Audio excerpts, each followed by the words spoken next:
Good afternoon. I am Messi Boko. This is the news brief. After a long wait, the former Vice President of Nigeria, Alhaji Atiku Abubakar, emerged the People's Democratic Party presidential candidate for the 2023 elections. He won with a total of 371 votes. His close rival, Rivers State Governor Nyesom Wike, polled 237, while his counterpart in Akwa Ibom State, Udom Emmanuel, got 38 votes from delegates. Today, we are making another history.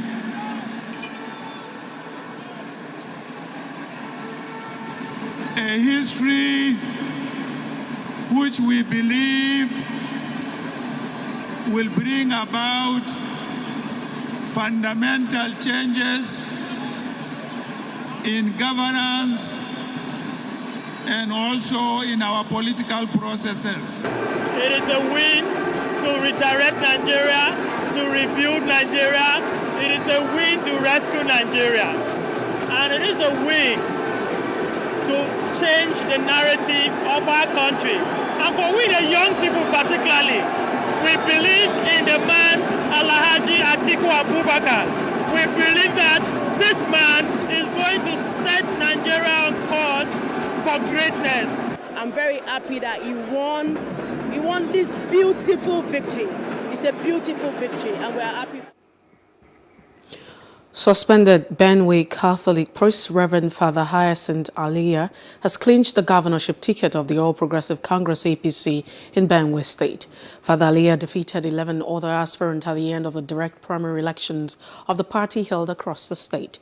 From the results collated at the APC Secretariat by the Election Committee, the priest polled a total of 526,870 votes to defeat his close rival, Matthias Boya, who polled 130,864 votes. 16 votes, I beg your pardon. Lagos West Senator Solomon Olaminlekan Adeola, popularly known as Yayi, has won the APC ticket of Ogun State West Senatorial District held at Orona Hall, the headquarters of Yawa South local government area of the state. The primaries was conducted by the APC Senatorial Electoral Committee led by Dakpo Odukoya, as Yayi polled 294 votes to defeat his main rival, an incumbent senator representing the zone, Tola Odebiye, who scored 0. Earlier, Odebiye, while speaking to newsmen, said he was the only aspirant vying for the APC ticket in the ongoing party primaries for the zone, describing Lagos West counterpart as a visitor in the exercise. Meanwhile, Adeola assured the people of Yahweh of better representation, saying he is an expert in the field and called on other aspirants to cooperate with him in the best interests of Ogun West.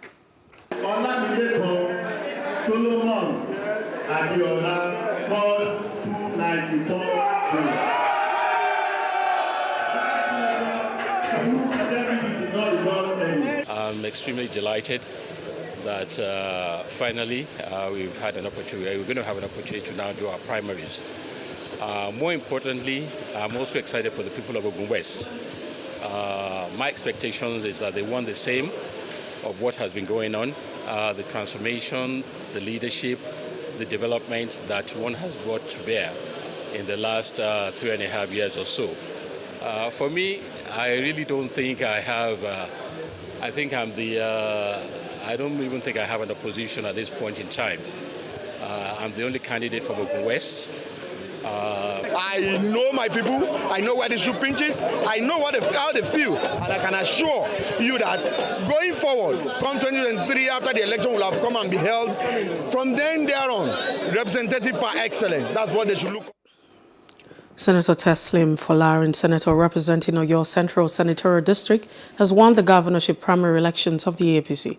Folarin defeated 5 other aspirants who contested the election held on Friday at the Liberty Stadium, Ibadan, the Oyo State capital. Folarin polled 954 votes, while Bayo Adelepu garnered 327 votes. We worked very hard for this. with all sense of humility in the last 3 years, and we're happy that we've achieved this. Well, the work starts tomorrow. This is phase one. The second phase is to get these guys out of that government house. To come together for the sake of our party. I remember during the Congress, all those people, I don't believe they are aggrieved. So I will start from tomorrow morning to move around again to all these other aspirants that party should be supreme to personal interests, which I know definitely they are all party person, they are all the progressive person. They will agree with me because our focus now is how we are going to send the PDP away.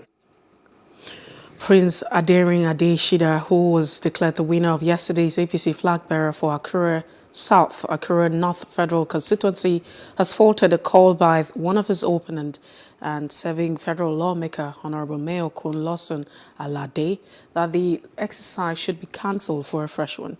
Adeshida told newsmen that he had won the primary and he had been congratulated by two opponents at the venue before some thugs stormed the venue to temporarily disrupt the counting. Prince Adeshida polled 68 votes to defeat his close rival, Mayokun Alade, who had 37 votes. I don't know what happened. Immediately I heard the first gunshot. Tear gas all over the whole place. The whole all empty. I had to even run for safety because I'm still alive now, and I think that's the most important thing. Putting into consideration the rule of law, the election is now inconclusive, and we're hoping that one party leader has come up. We will have another date. So it's sorted, counted, and then after, it was for them to now start writing when they now came in with it. Unfortunately, my agent and the agent of Honorable Father Iro had their ballot papers in their hands. Leadership of the party decided that that place is not conducive for the process, for the exercise. So the party decided to move the venue to a neutral place. This party belongs to all of us. And I know they are my brothers. We are from the same government. And I don't have any problem in appealing to them that they join me in the development. 6 APC governorship aspirants have kicked against the emergence of former Senate Deputy Minority Leader Emmanuel Boucher as the winner of the governorship primary in Taraba State. The chairman of the APC Electoral Committee, Lawrence Onuchukwu, had declared Senator Boucher winner of a poll at the press conference held at Jalingo Airport. Senator Yusuf, who spoke on behalf of the aspirant, urged the National Secretariat of the party to reverse the verdict. Meanwhile, Senator Boucher has extended an olive branch to fellow contendants of the governorship ticket. The result was won by one Senator Emmanuel Boucher, and we have declared him the winner of the election. So for me, I don't know what is wrong with the stakeholders or what are the issues, but it's a family affair. I believe that they will resolve the matter at due course so that we can take over the government house of Taraba State at the coming next year election. But I believe, like I said, this is one family, it's a family business, it's a family matter. APC is one family. We're going to resolve it at due course. But we are not happy with where we were treated at the state because we have sent by the national to come and do our duty, and we did it to the best of our ability. Unfortunately, it turned out the way it turned. We are here, the 6 aspirants of the gubernatorial candidates of APC in Taraba for 2023. We are here to address the press and inform you, our followers in Taraba State, the headquarters of APC in Abuja, that we, the 6 of us, and on behalf of other aspirants, that we are surprised to what has happened. I'm pledged to work in harmony with those who contested with me, and I'm making this solemn call to them that let us close ranks and define a new roadmap for the APC, which had long been in the opposition. So I pray and crave the indulgence of all involved in this contest to sheathe their sword so that we can face the battle ahead to bring glory to our party. The Rivers State Police Command has confirmed that 31 people died during a stampede at the Port Harcourt Polo Club while rushing to get giveaways from King Assembly International Church free shopping program. The program aimed at helping the less privileged in society became tumultuous and uncontrollable, and all efforts made by the organizers to bring sanity prove abortive. Eyewitnesses said thousands of people gathered at the venue as early as 2 a.m. trying to force their way into the premises. They did not share anything. The sharing is not start.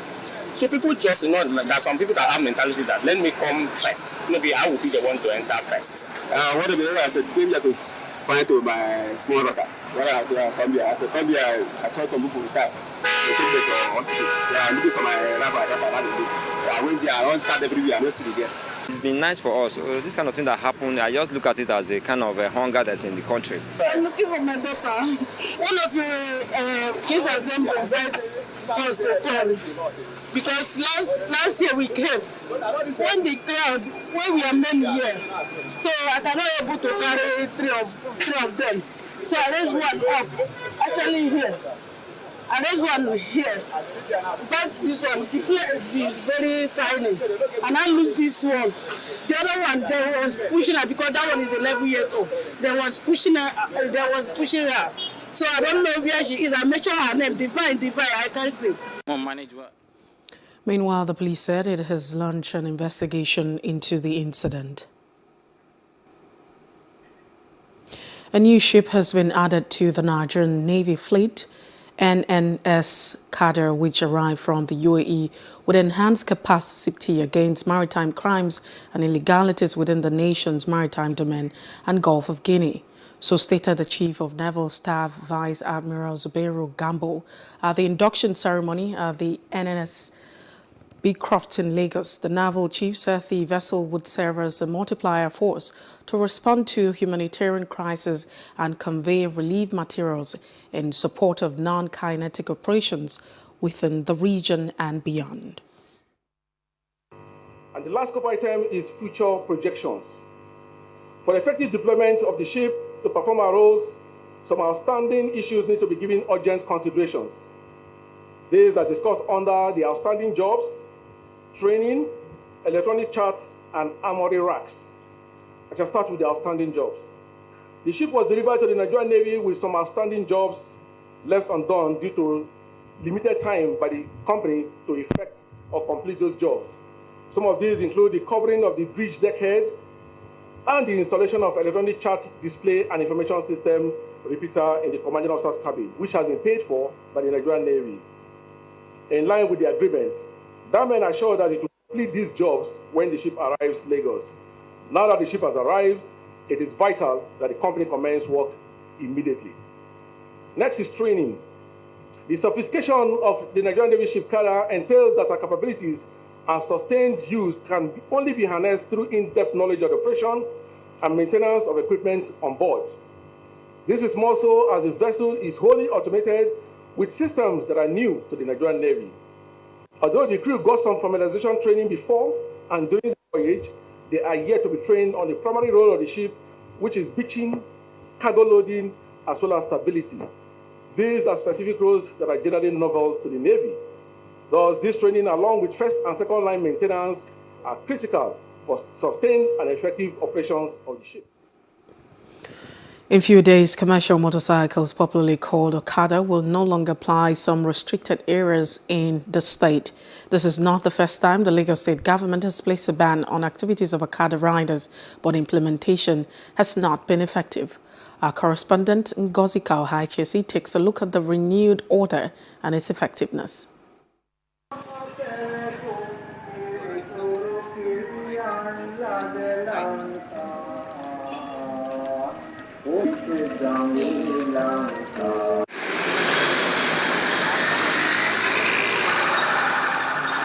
In Lagos, commercial motorcycles, popularly called Okada, is an important means of transportation for residents.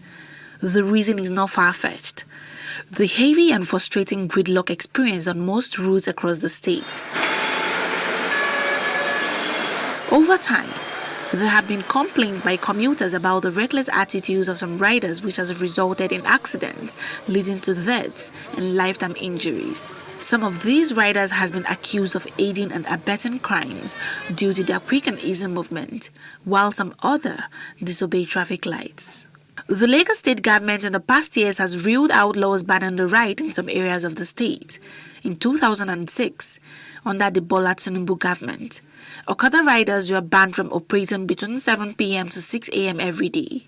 In 2012, the Lagos state government under the Babatunde Fashola administration placed a total ban on Okada riders on the Ikeja axis of the state. Same thing in 2017 under the Akinwumi Ambode administration. The state government announced ban on Okada activities on major highways, bridges and roads. And under the Babajide Sanwo-Olu's administration in 2020, the government banned Okada from flying 40 bridges and flyovers across the state. The ban seems not to have been able to get commercial bikers off restricted areas. Recently, a young man and father of two was killed and set ablaze by an Okada rider over a disagreement. This made citizens take to social media to call for the total ban of Okada riders in the state. No more Okada! Residents of Lekki Phase 1, where the incident occurred, staged a protest against Okada riding in the area. Based on record, the immense gratitude of Lera to the indefensible governor of Lagos State, Mr. Babajide Sanwo-Olu, for throwing his full weight and that of the entire state towards protecting of lives and property of residents in Lagos State by imposing the ban on Okada in its local government of the state. The government has called for the ban for the 1st of June 2022. But we, the residents of Lekki Phase 1, cannot risk the lives of all residents and have the Okadas running free in our neighborhood. In a recent order, the Lagos state renewed its ban on Okada business, which will take effect from the 1st of June. All of the highways effective from the 1st of June. This is the first banning that we're going to be embarking on, so that others know that in a short while, it's either to get out or for something else to do. And from 1st of June, there are LCDs that are underneath them. We're going to publish them. We're going to list all of them. And so we're given the notice now. Days to the effective date of the ban, commercial motorcyclists are having a field day in Ajah area of the state. They can still allow them on their streets, but on the main road, they should ban them. They should just go. I don't want Okada to be banned because they have helped a lot, actually. You know, in a situation whereby you want to go to a place and you need to be fast, you just enter a bike and go to the place rather than enter moreover, because you have to wait till the thing full before you can move. I don't think it should be banned because I actually use them for work in the morning when I go to work, and also in the evening when I go for work I use them. So if there's no bike, so what do I use as transport means? That's the fastest means of transportation for the citizen, because once there is traffic and you have to get to work before 8, you have to try all possible means to meet up with the time, so they don't have to ban bike. I will advise the government, let them try and bring people who are educated, like from secondary, and employ them. They will be sensible. But when you bring Jagabon, Yoruba illiterate, Hausa illiterate, Igbo illiterate, they don't know anything. But when they are educated, they will be sensible to be doing rubbish. About the express, I can stay without with government. But the road that remain without no expressway, they can still apply. At least last time they give them to be closing. They can still apply other way apart from the express. The riders appeal to the government to rethink the ban. All of us will see here now, I don't want thief. Because this work where they see so, now they make to survive ourselves. First thing, Because the government say they don't want bike again. They affect all of, even a passenger where they enter bike, then they affect them. Because of everybody where they see now, they get their own family to feed. Government no provide another alternative for us. Government day for this work where they see so. They don't see work to work. They don't see work for this country. But the thing where government is to say about the issue, say may provide another alternative for us before they ban us. What they want us to do now, if they want to ban the Okada. I have family. I have 2 kids and wife. Taking 3. I'm feeding them with this work that I'm doing.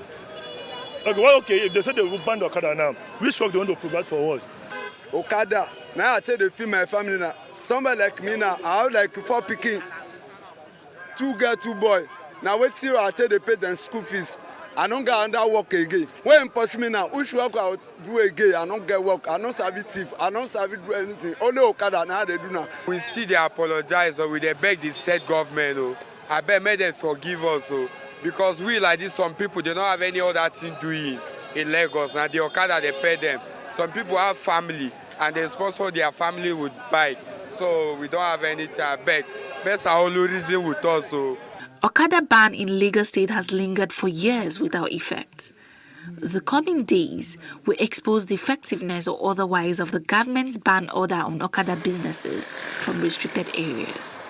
Ngazika, OHICC, Plus TV News.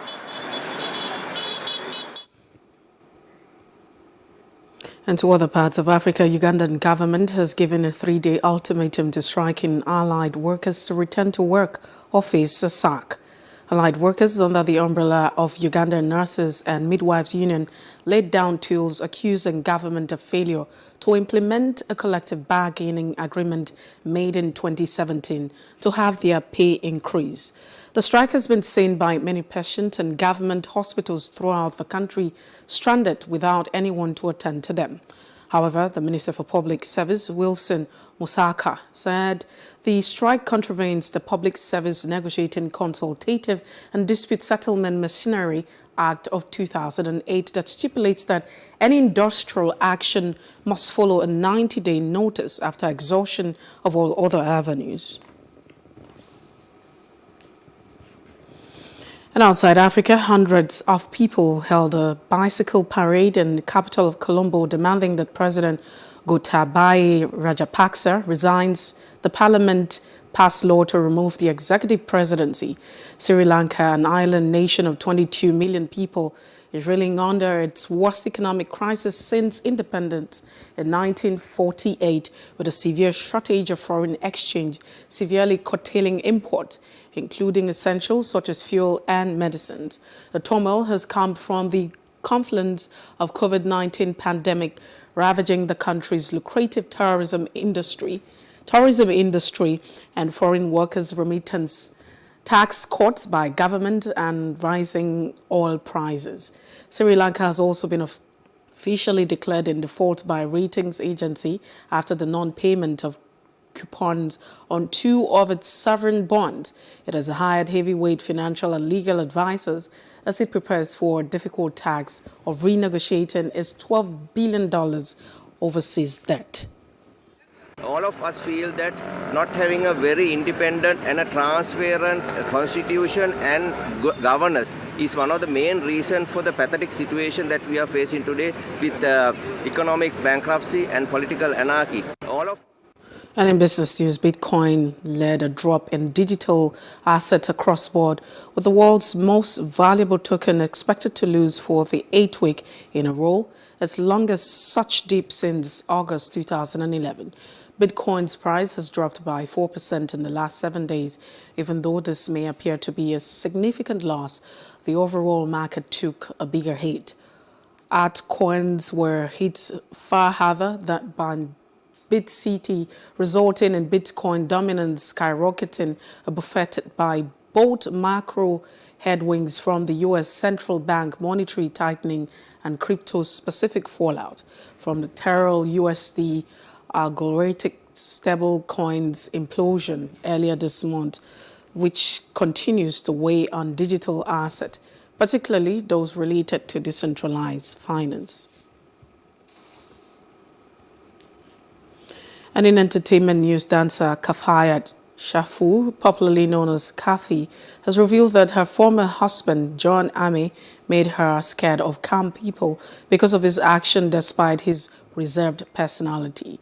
In her words, Kafi said, when you see him, you will think he cannot even hurt a fly because he's always calm, end of quote. The dancer claimed her husband had been having illicit affairs with her friends.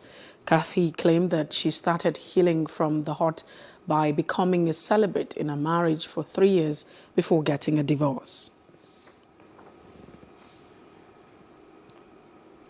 And in sports news, hundreds of Real Madrid supporters ended their celebration for the 14th Champions League title early on Sunday, clashing with riot police. Footage showed people throwing glass bottles in Paseo, leaving at least one person injured. In Los Blancos secured a record extending 14 Europe Cup when they beat Liverpool 1-0 in Paris. Vinicius Jr. scored just before the hour with Real's first attempt on goal, and their keeper Courtois made several fine saves to deny Liverpool, who also failed to win the Premier League. I think we actually got lucky sometimes, but Courtois made us really good, and he made us a champion. I think he pretty deserved the man of the match. Just think we're tired, maybe. You know, the front three just tired. It just ran out of legs, if you know what I mean. I think that's what it is. I think. Like Diaz, every game he's played well. Today is just, you know, couldn't pull it out of the bag. But never mind next year. I think getting into the ground was very different. We were like an hour and a half getting in. I think everyone then was just a bit shell-shocked, and it just wasn't the same final that Madrid was. And good luck to Madrid. They won it fair and square, right? But the Liverpool fans gave nothing back. And it was the worst Liverpool fans I've ever seen. And I've had a season ticket at Anfield since 1987. I've been going since 1981. Right? I've been to about 1,200 matches at Liverpool. UEFA are killing the game, letting people have tickets that don't deserve them, right? There was people there who were supporting both teams. That's wrong. That's the news brief. For more stories, please follow us on Facebook, Twitter, and Instagram, and do subscribe to our YouTube channel at Plus TV Africa and Plus TV Africa Lifestyle. I am Mercy Boko. Many thanks for watching.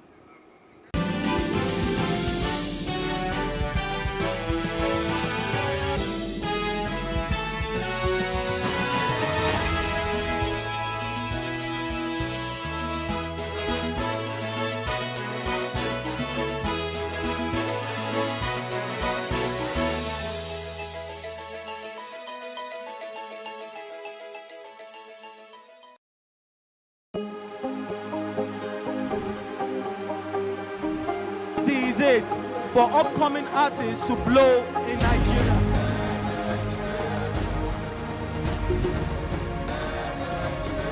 Welcome to Plus Trending. I am Bukky November, your host, saying thank you for joining us on today's episode. Welcome back. It's tea time on Plus TV Africa. Practice makes perfect. I'm not perfect yet, but I'm a lot better than I used to be. He's a king. He's entitled to marry 100 if he wants to.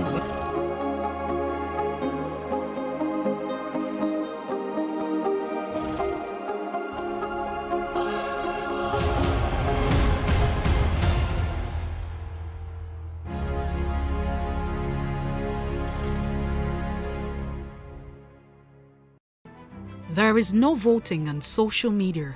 To vote, you would require a permanent voter's card. To get your PVC, visit cvr.inecnigeria.org.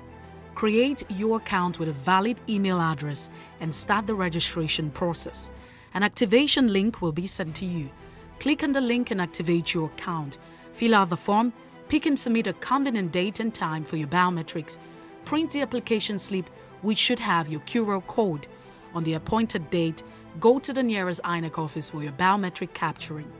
Thereafter, you will get a registration slip to pick your permanent voter's card when ready. Get your PVC today. This message is from Plus TV Africa.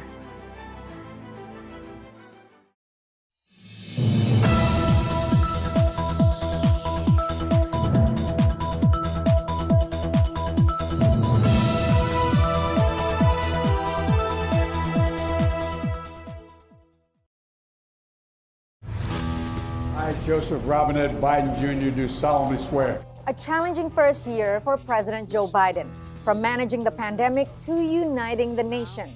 The way forward is to recognize the truth and to live by it.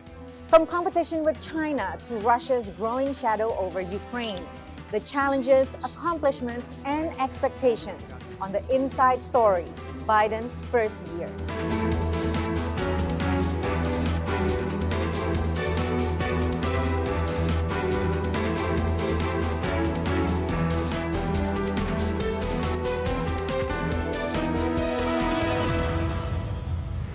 I'm Patsy Widakuswara, VOA's White House Bureau Chief. Behind me is the White House, where President Joe Biden is ending his first year in office with low approval ratings, largely due to an economic recovery dragged down by inflation and a pandemic that is surging yet again. This despite him reaching bipartisan consensus to pass a $1.9 trillion stimulus plan and a $1 trillion infrastructure package. A $1.9 trillion COVID-19 relief package pushed through by the Biden administration in March has helped American businesses and families weather the financial impact of the pandemic. The package sent $1,400 in stimulus funding to millions of Americans and monthly payments that have proven successful in reducing poverty. But for many, rising inflation has minimized the impact of that assistance. Due to the COVID, people don't have money. We just starting back to work and stuff like that. This is outrageous with the prices of the gas today. Consumer prices in December were 7% higher than those of the year-ago period, marking the highest inflation rate in 40 years. Inflation has dampened economic recovery in a year that the administration says has shown the biggest job growth in American history. Look at the initial unemployment claims. They're on average, they were at 812,000 a year ago. They're now at 210,000. The unemployment rate and obviously job creation the year before the president took office and the last year. As it relates to COVID, if we look to a year ago, only 1% of adults were fully vaccinated. 74% of adults are fully vaccinated now. A relatively smooth rollout of COVID-19 vaccines has offered protection to more than 200 million Americans and even provided a brief return to normalcy last year. That is, until Omicron caused cases and hospitalizations to spike yet again. The pandemic and inflation have been two major factors in President Joe Biden's sinking approval ratings at the end of his first year, around 45% according to Ipsos, a market research firm. The president campaigned on eradicating COVID and getting the economy and getting America back to normal.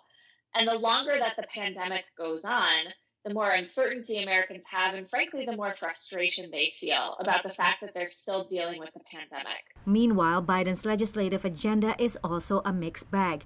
He pushed through a $1 trillion infrastructure law with Republican support, the biggest investment in the nation's public works in a generation. But he has yet to pass Build Back Better, his $1.75 trillion social spending and climate change plan, even though it has already been cut in half from its original size. Other legislative agenda items remain stuck. Two voting rights bills that would greatly expand federal control over elections are stalled in the Senate due to Republican opposition. Some analysts say the administration and Democrats need to reset their agenda. They have to ask themselves, realizing that Republicans are going to have very little interest in playing ball on high salience issues, what are the smaller things that they can work on that might build up over time and kind of change the narrative from, hey, this guy came in and took big swings at the plate and whiffed, to, hey, this guy showed up and he hit a lot of singles. And despite Biden's promise to heal a divided nation, Americans are still deeply polarized following the Capitol siege by supporters of Donald Trump on January 6, 2021. Polls suggest most Republicans still believe the baseless claim pushed by the former president that the 2020 election was stolen. Back in June, 6 months into the Biden presidency, more than 60% of Americans approve of his pandemic response. Since then, Delta and Omicron variants, vaccine hesitancy, and mixed messaging from the administration have pushed Biden's approval ratings on the pandemic to below 50%. More from VOA's Arash Arabasadi. Joe Biden campaigned on ending the pandemic. Now, 1 year into his presidency, the pandemic is rolling into its third year. The president is really succeeding on the global response through direct commitments from the United States to countries in need, in terms of doses, in terms of dollars, in terms of cooperation. What hasn't happened, says one campaign's Tom Hart, is bigger buy-in from Biden's counterparts. Where they are not yet succeeding is providing the leadership to gather other countries together in a unified campaign to end the pandemic. What's happening is wealthy countries are making individual commitments and they sound good, but the parts are not adding up to the whole. As COVID cases skyrocketed due to the Omicron variant, January marked the first time that polls showed more Americans disapproving of Biden's handling of the pandemic. I think the Biden administration overall has done well when it put its mind to it. So I think they get an A-, B+. However, the issue is oftentimes some of their policies have over-relied on vaccine-only approach. Epidemiologist Eric Feigl-Ding says the Biden administration could have done more to combat misinformation and to ensure that emergency funding for schools upgraded ventilation systems. He faults the Biden administration for not providing home COVID tests and N95 masks for free or at cost after the president recently announced an insurance-based reimbursement program. Altogether, this is a pandemic of political leadership as well as the virus, as well as human behavior and politics around the human behavior. So the Biden administration is not in control of every aspect of those, especially the misinformation. But this is all the more important, and it reveals that the pandemic is not just solely a biological phenomenon. It is an information phenomenon. Critics say the Biden administration must do more on the global stage as well as at home to get more vaccines to more people and convince the vaccine hesitant to come on board. Arash Arabasadi, VOA News.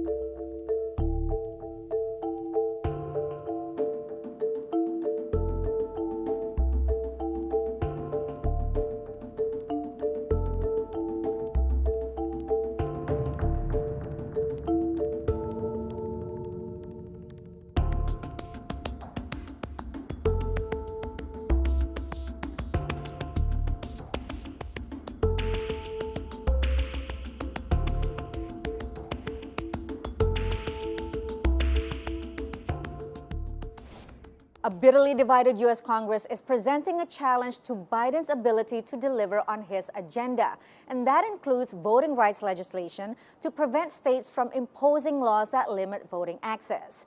Republicans say those laws are in place to prevent voter fraud. VOA's congressional correspondent Katherine Gibson takes us inside the debate. A final plea from the President of the United States. Joe Biden on Capitol Hill Thursday, making the case one more time for passage of a major voting rights bill. As long as I have a breath in me, as long as I'm in the White House, as long as I'm engaged at all, I'm going to be fighting.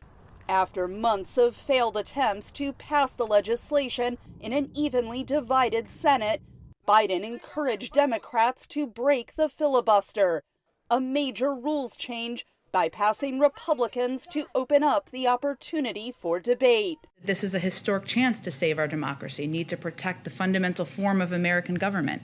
And his view is this should absolutely be bipartisan.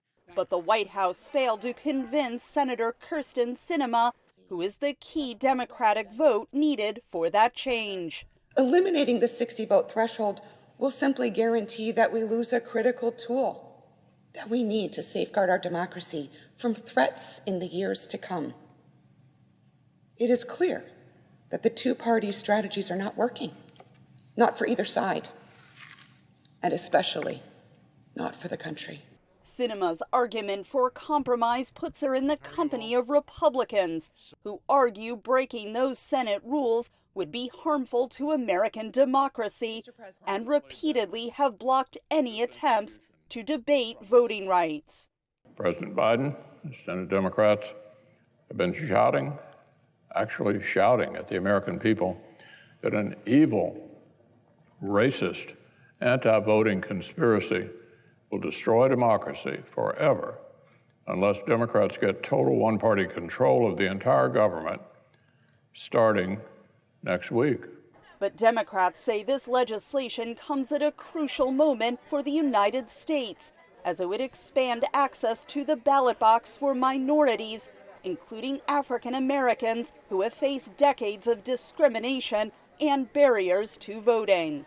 If there was ever a power grab, it's what's happening in the state legislatures right now, where Republican legislators are taking away people's sacred right to vote and aiming it particularly at certain groups, people of color, young people, people in urban areas, older people, disabled people. A variety of polls show many Americans broadly support the ideas in the voting rights legislation, but are divided along partisan lines when it comes to ending the filibuster. Catherine Gibson, VOA News, Washington.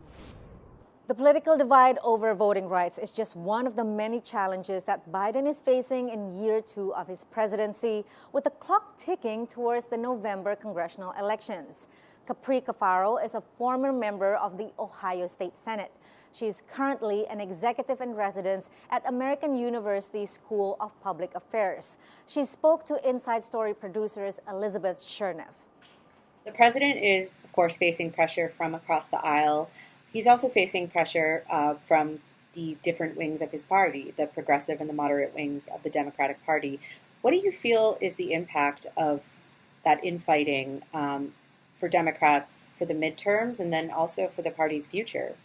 I mean, I think that the Democrats, because there has been such a lack of traction and success to achieve, the goals that I think were set out by the Biden-Harris administration at the beginning of, taking over in 2021. I think that is going to continue that infighting. I think it's going to, erode any kind of unity that might exist within the party. Geographically, ideologically, and a number of other factors that I think, draw into that. But, I think to say that linking a Democrat to the Biden, White House is not a winning formula for success. I think in this midterm election, and that's bearing out in opinion polls about Biden, and even opinion polls about, self-identifying as a Democrat or Republican. More and more individuals are self-identifying as Republicans than ever.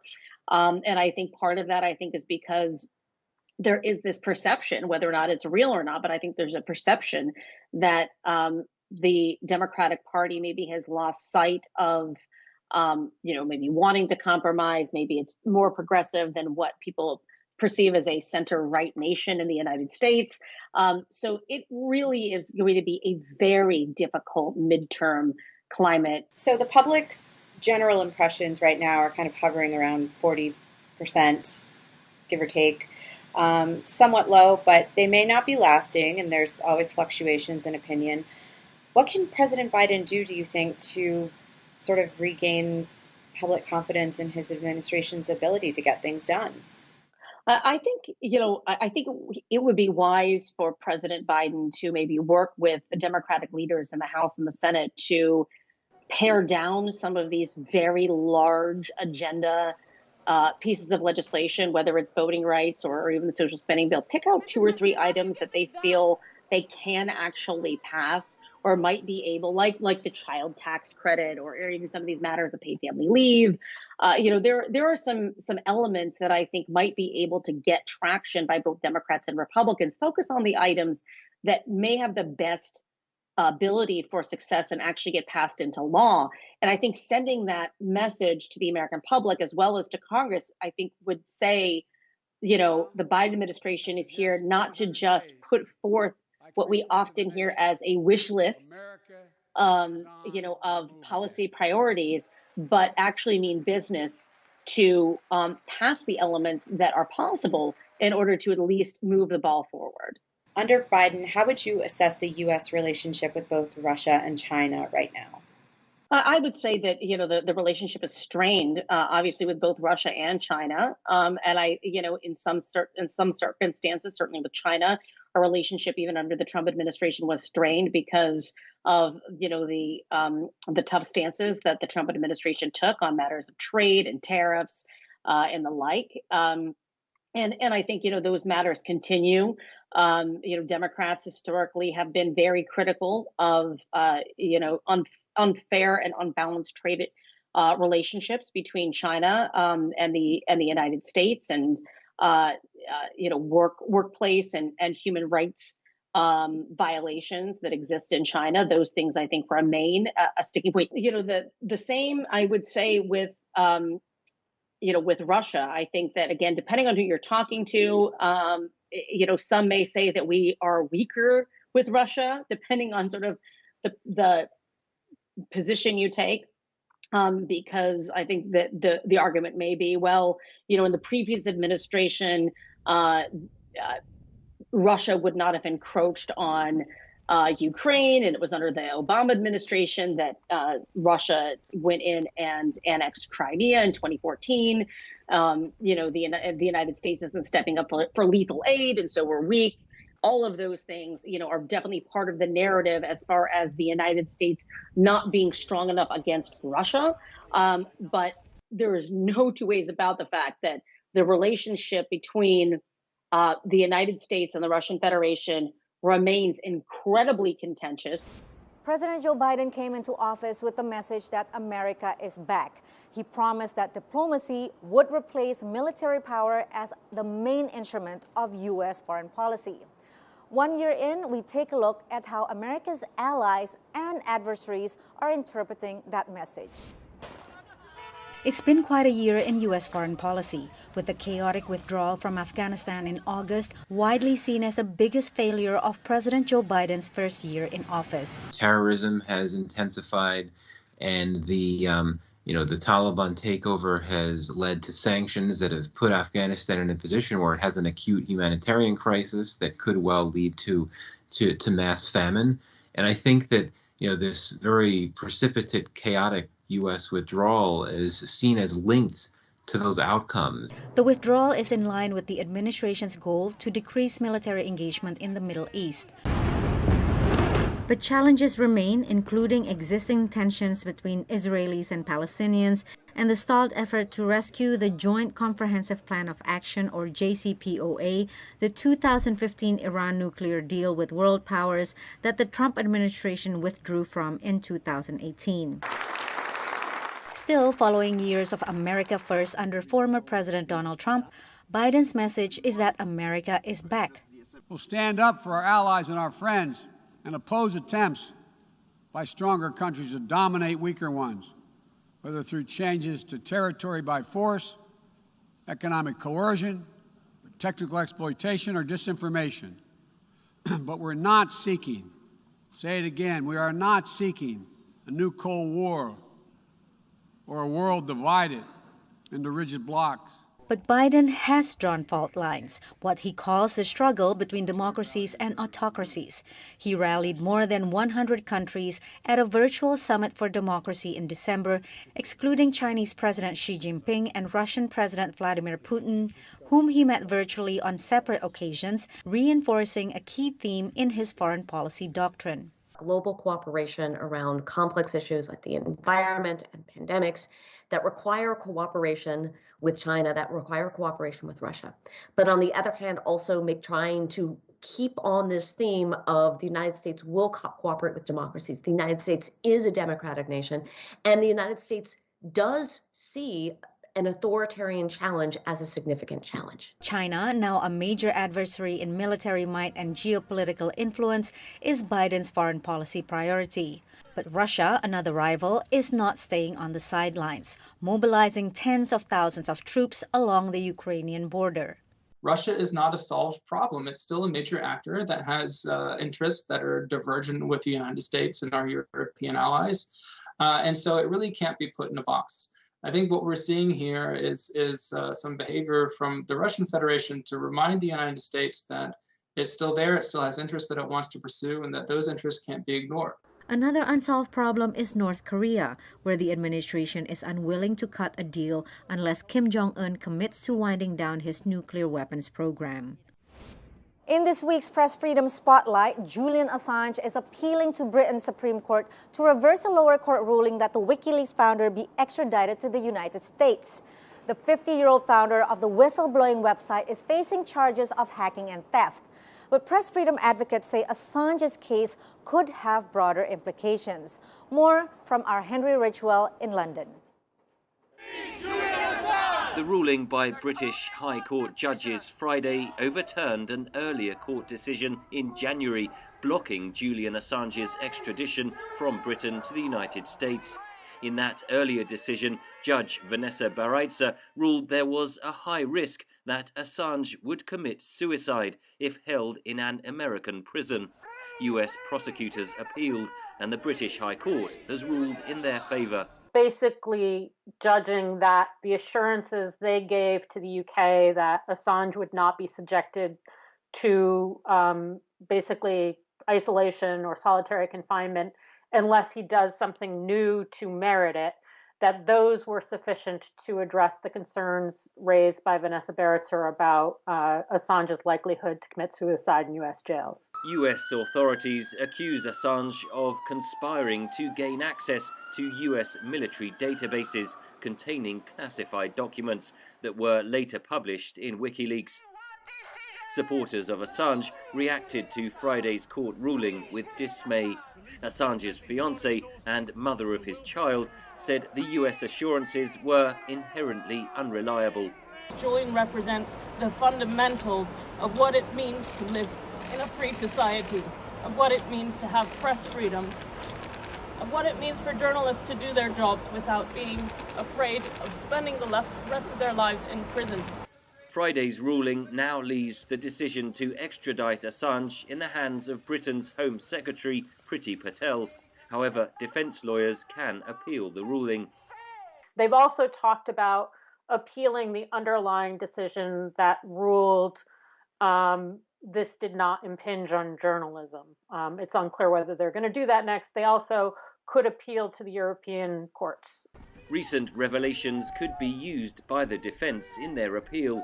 A former WikiLeaks insider turned FBI informer has said that he fabricated evidence used by the prosecution.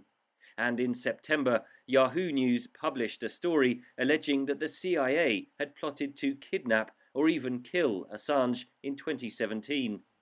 Assange argues the freedom of the press is at stake. In 2010 and 2011, he oversaw the publication by WikiLeaks of hundreds of thousands of diplomatic cables and military reports relating to the wars in Iraq and Afghanistan, which were leaked by former US soldier Chelsea Manning. Assange says the leak exposed abuses by the US military. He faces 18 US federal charges relating to allegations of hacking, theft of classified material, and the disclosure of the identities of US informants, which prosecutors say put their lives at risk.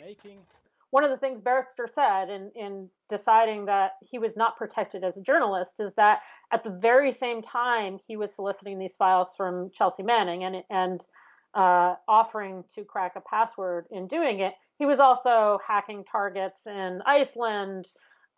He ultimately hacked a WikiLeaks or attempted to hack a WikiLeaks dissident. There's a lot in there that WikiLeaks doesn't like to talk about because it has nothing to do with journalism. Human rights and press freedom groups have strongly condemned the High Court decision.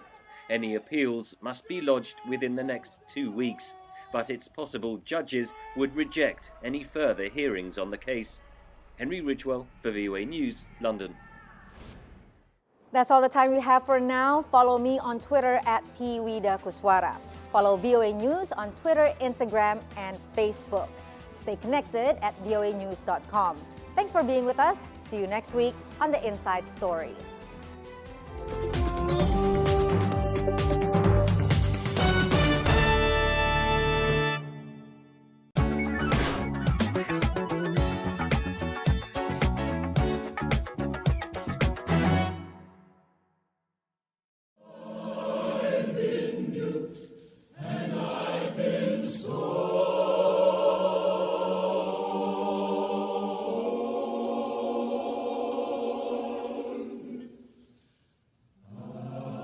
Spirituals, gospels, and blues informed Alvin Ailey's dance movements. Ailey was raised in poverty by a single mother in segregated Texas.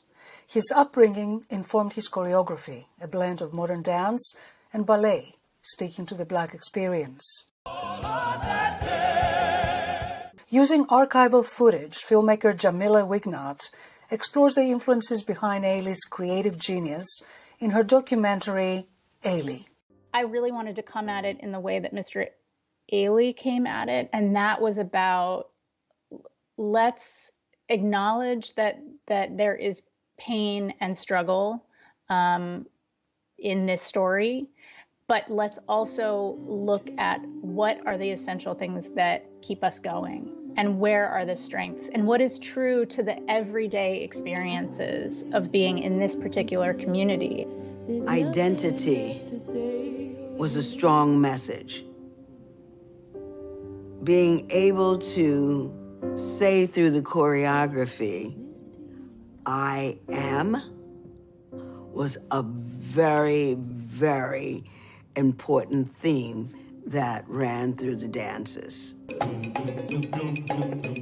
Wignot explains how Alvin Ailey's dance creation, entitled Revelations, expressed the communal joy Black people felt through dancing the night away and worshiping at church the morning after. He wanted for every kind of audience to be able to come to a theater and experience a human story in the bodies of these people. And I think that's when Mr. Ailey talks about his work being universal. His dance, entitled Cry, was dedicated to his mother and to motherhood at large. The Black women who would encourage you, who would be there always, who were so supportive, that you could not fail. What he's really trying to access and draw upon are these kind of women who have been the strength of a community, and certainly in his own life, being raised by a single mother for the vast majority of his youth.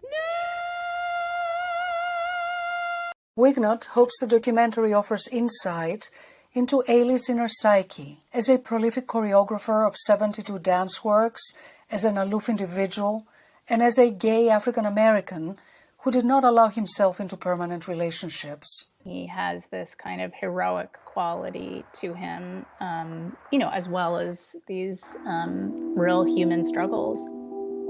Penelope Pulu, VOA News, Washington.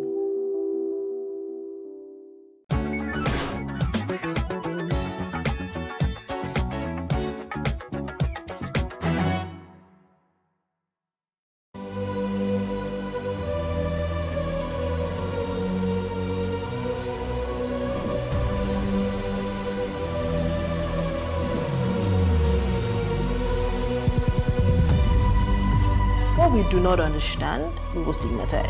What you can see is the remaining of the tanker that exploded. He suffered equally confessed.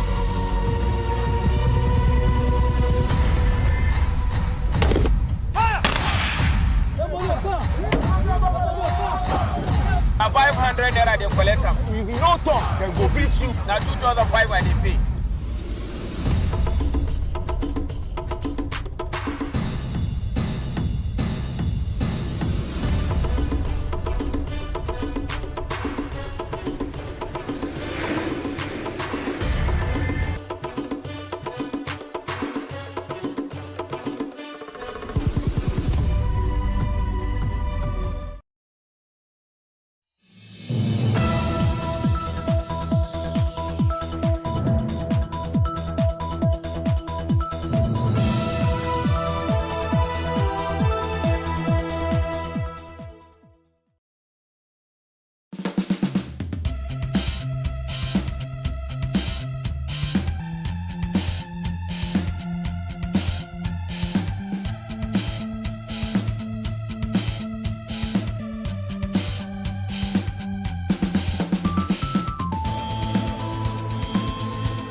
money drama. So I ask, do women and men view money differently?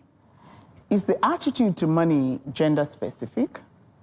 When it comes to money, what is the best practice? Well, we shall be finding out as my sisters and I, Adesua, Saudat, and Fumi Gombe, our guests today, discuss money when we come back. I am Fumi Oyetunji, and this is The Lounge. Welcome to TW Conversations, where we discuss burning issues.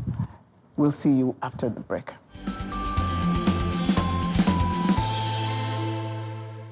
I don't know if you guys noticed. When I was coming on set, I took a glass of water. These girls don't understand. It's getting hot in here. We're talking money. Because when it comes to money, all our ears perk up. We want to earn it, but how do we do it? But I'm more interested, and Fumi is the guru in the house. We all accept it, Abi. Those that know, this woman, how many years of experience? It's even in your book. Thank you. It's true now. Let me tap anointing. I tap. Won't you tap? Thank you. So when it comes to money, there's the opening of the chapter on financial planning Please, and it's wealth. your book. Please look at it. It's Yes, the book. it's the book. A Conscious Life, Navigating Critical Stages and Aspects of Life Successfully. We have an author in the house. Written by me, and chapter 5 is about finance and wealth creation. And the chapter starts with, money answereth too many things. It might be true that money cannot buy happiness, but the fact that having enough of it affects so many aspects of our lives makes it a critical part of a consciously lived life. Everybody will agree with me that money is that important. It is important from a very pragmatic aspect. You know, it's not about worshiping money. And yes, all our happiness is not dependent on money. Fumi, as you're assuming that we agree with you. Me, I don't believe money is important. Okay. I don't believe money is important. You just tell me the aspect of your life and then I'll help you along. Okay. Money is a means to an end. It is? That's why it is important. It's a means to an end. So I'm not going to make it the whole essence of my life. I don't care if I have money or not. We don't want you. Are you sure, Auntie? We don't want you. Are you sure? Choices, options. Thank you. Yes, of course. It gives you standing in the society, any society. It doesn't stand alone, but it is very, very important. Maybe we should be defining how important, okay, I'm sorry I'm doing this. You know why? To me, people are too focused on making money in Nigeria today. Look at this young woman. So we don't want to worship money. No, look at this young woman. No. Okay, I don't know. Look at it. Fumi is laughing. Fumi is what the Yorubas call Onokon Waja, but experts like this say is what? It's called multiple streams of income. Thank you. No, tell us what because you do. She has a day job and she has a a side work. Oh, that's the one they call it. It's a hustle. So multiple streams of income. Important. No, but okay, tell me about this two-side life that you have now. Okay, I do have a day job, a 9 to 5. However, I also take care of children at weekends. I'm a nanny. I call myself the chief nanny at weekends. Apart from the fact that it earns extra income for me, it's actually a passion that I'm pursuing. You know, I love children. And then I decided that, okay, why not care for children at events? Mm-hmm. And yes, so I'm doing something that I love, and at the same time, I'm earning from it. But, I don't know about that. Is it good to do something? Anyway, let me not take over this conversation. I'm just worried because... No, but let's look at NGOs, social enterprises. Mm-hmm. They're doing it for a cause, they have social impact and all that, but they're well paid for it. Very well paid for it. Yeah. So let's not digress from the import of money. I'm the first to say we should not worship money. Maybe you should define... And it cannot be the whole essence, like you said, of a life. It's a byproduct of the essence of a life. But it is a byproduct that is very important. Okay, you said in your intro something about do men and women view money differently? Because I always, we are raised with the perception that men take care of the home. In terms of they pay school fees, do all of that thing. So we don't need to earn as much as the men. So our attitude to money is different. You just played that out now. You started with money is not important. Yeah, but it possible? I just feel like it's not because my husband can afford it. Exactly. Even when women, it's cultural. It can be cultural, acculturization, where the female is not so gung-ho about making money because she feels somebody else is doing it. And men, no, they have to, because society has given them the responsibility of catering for their family. So that might be at the root of the fact that men and women view or have a different attitude to money. So you agree that men and women view money differently? They do. Well, I don't know, really. There was this stats that was quoted on social media during this week. They talked that when a woman makes money... It's a UN stats. When women make money, about 90% of what they make is spent on the family. And, that's even generous. I think it was 99. And the girl asked that, what do guys spend their money on? Then all the men on the thread said, women. Where else do we spend our money on? So we actually see things, we spend it on the same thing, but the proportion is different, because I don't know how you say a woman... Yes, if you train a woman, you train but when a man and a woman have money, the man is going to spend money. If he's not spending on his wife, he's spending on his side chick. If they're spending on the same thing, the priorities are different. Before we go in that direction, so I can prefer why men are different in terms of... She's just described it.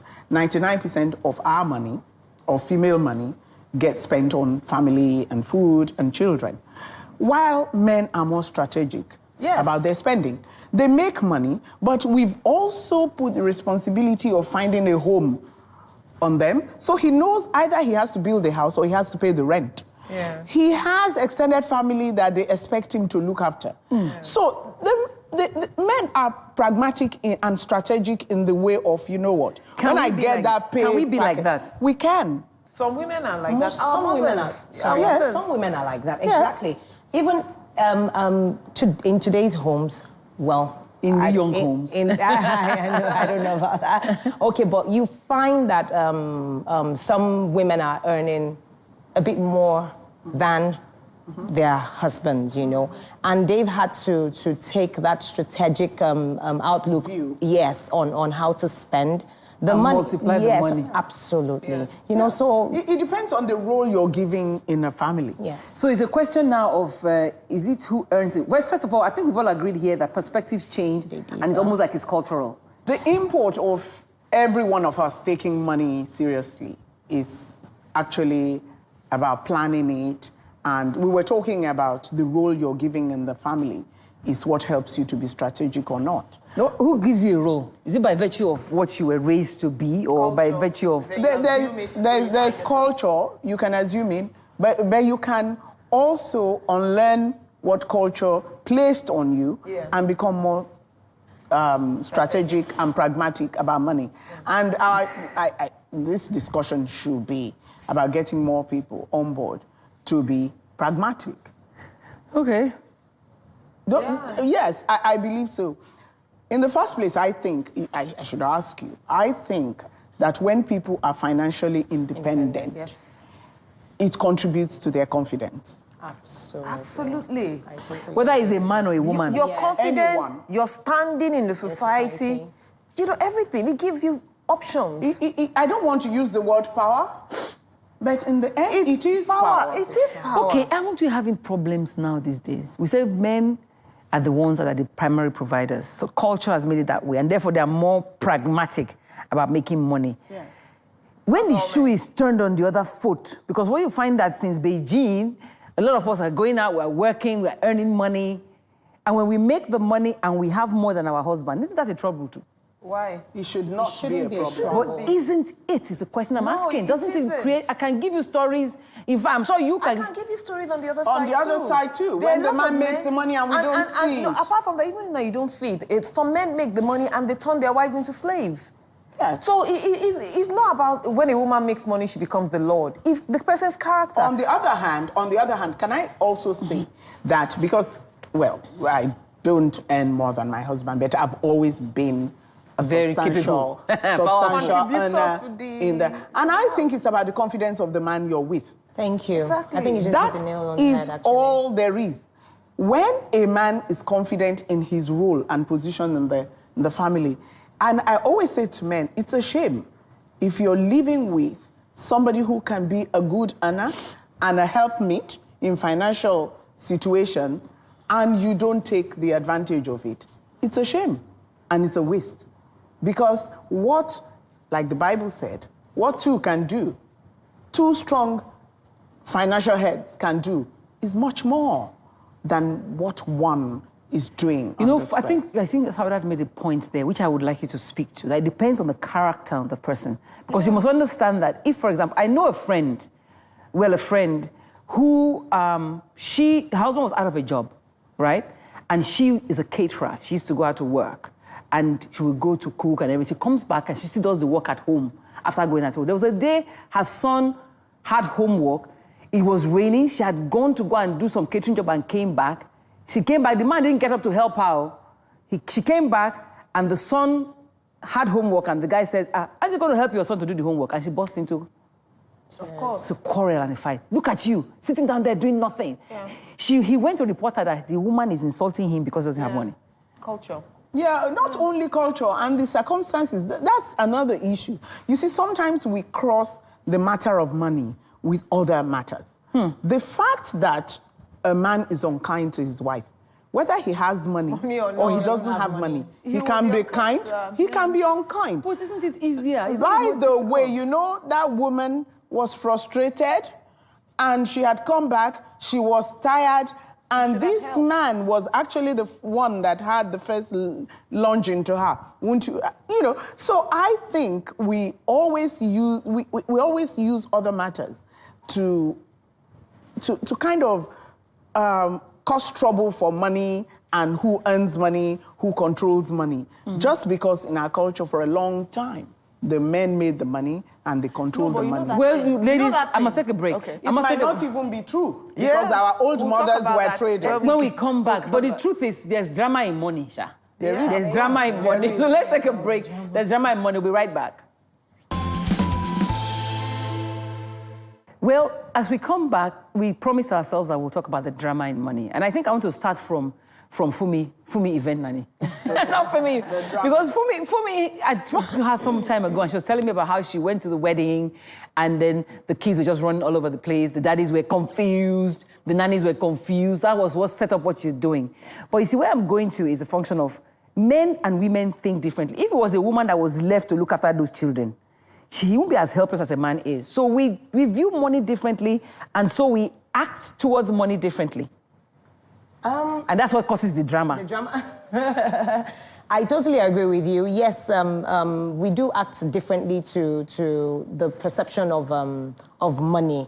You know, you said something that in Nigeria today, people we're focusing more on earning more money.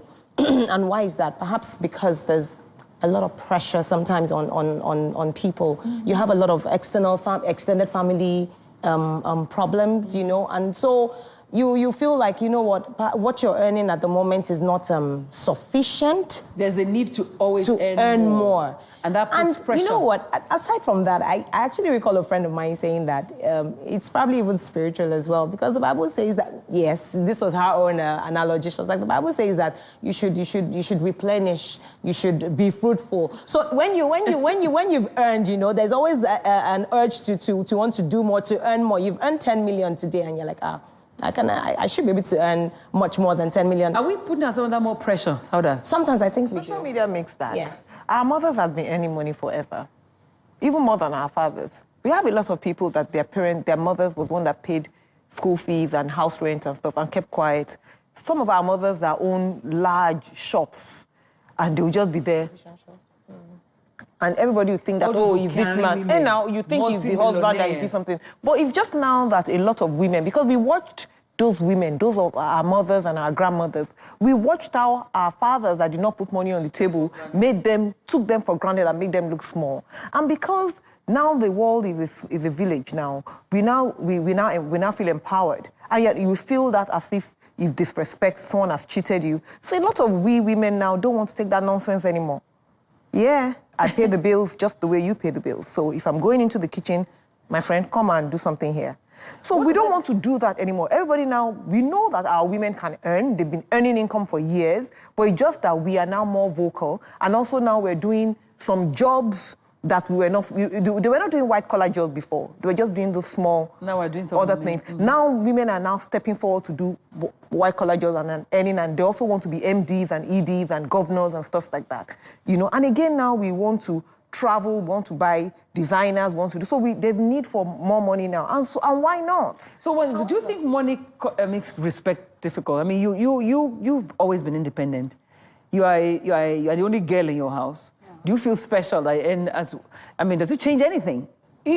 That's why I say it's about the confidence of the man. If you are with a helpmeet, I've been married for 36 years. So we've had our ups and downs about money. We've seen how each one will react around money or lack of money. So after some time, it's about trust. It's about trust in the end. Money issue is about trust. But these two ladies brought up something, you were talking about drama. Two things which I'd like us to talk to. First is the fact that she was talking about how much is enough. Because she said you earn this and you want, and that somebody was using the Bible to to buttress the point that you never stop. You're looking for that much more because you're replenishing. So there's that point about what is enough. So when is it a good time? When is enough money? What is enough? Okay, that's good. I like the reactions. It has on Banana Island. So think about it. No, think about it and tell me what is enough. There's nothing like enough. If you have life and you can earn, it's just that, wait, look at Dangote now. Is he doing now because he wants to be the richest man, or is it because you get to a point where you're doing it because of the impact? You're doing it because you have seen that what you add to the society. Because when you earn money, you're actually doing something to the society. You're providing jobs for people. We are hoping so. What about those who earn money with pen by stealing? No, exactly. When we ask the question, what is enough? Sajat, a minute. When we ask the question, what is enough, we're actually saying, at what point do you stop putting undue pressure on yourself? Okay, pressure on yourself, okay? That is the point. Look, let me tell you, money is fungible. What do you call it? It's fungible. So as I'm sitting here, money is being made. What does fungible mean? Means I don't understand. It's there, it's growing, it is not this item, it is not this amount.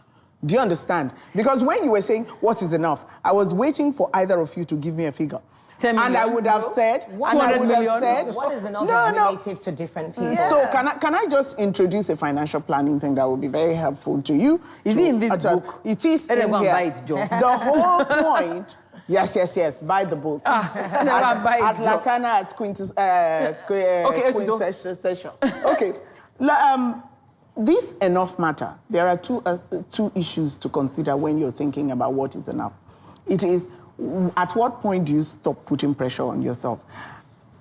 You made the point, you have to travel, so there's need for more money now. Yeah. I don't travel know to where? Exactly. And I don't understand that You can go to Abeokuta. The money requires money. Yeah, but you don't need as much money as going to London. Went to Peru. Why shouldn't or I Peru. go to Peru? No, there's no reason why you can't go to Peru if it doesn't put undue pressure on the finance of your family and yourself. That's true. So, which is where I go back to the financial planning. It's in the book. Financial planning says where you start is actually what is the lifestyle I intend to live. I like that.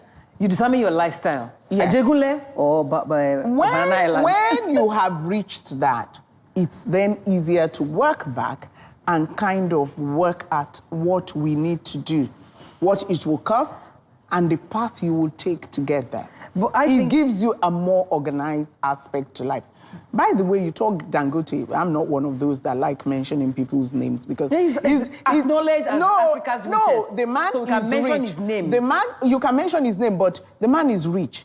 But that cannot be what is in front of everybody's eyes. That is what why does that mean? Societally, that's why societally everybody is running helter-skelter. It will cause that trouble. For men especially, who want to impress women. Women also want to be exactly. female But let me tell you, Dangote was not always that. Absolutely. And I want to tell people that money making becomes a habit. You start at what you start at. At a point, you're not actually making too much effort because it's become a habit. So the Dangote you talk about today... He started somewhere. He probably didn't think he would get here.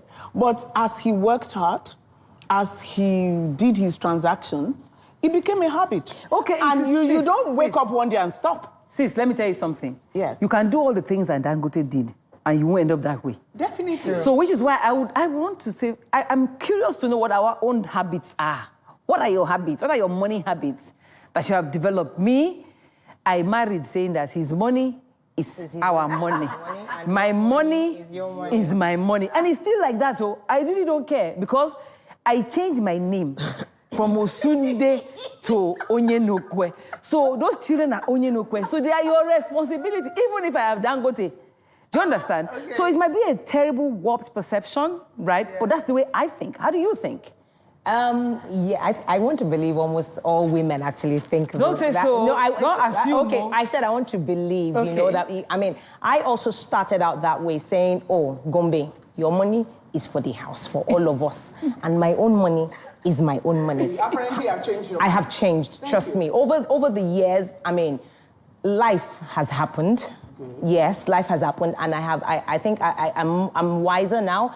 And I know that my money is our money. His money is also our money. You know, so we come together. These old ladies. You have something to teach these ladies. You know, and then, you know, we come together. We actually agree together on how to. Okay, now let me put it this way. We've made quite a number of investments together. Okay, let me put it this way. What has worked for both of us is I kickstart something. Now, you know, some men are very good at being very strategic, very pragmatic, like you said. They know what they know. And then some are not. Some, they need the women to actually help to kickstart. Don't say they need the women. Some women are more pragmatic and strategic. Aren't we hoping that their husbands will listen? Thank you. Yes. Because I think that's also what has worked. It comes from, you know. So God has, the way He works with my husband and I kickstart something. Are you the pragmatic one?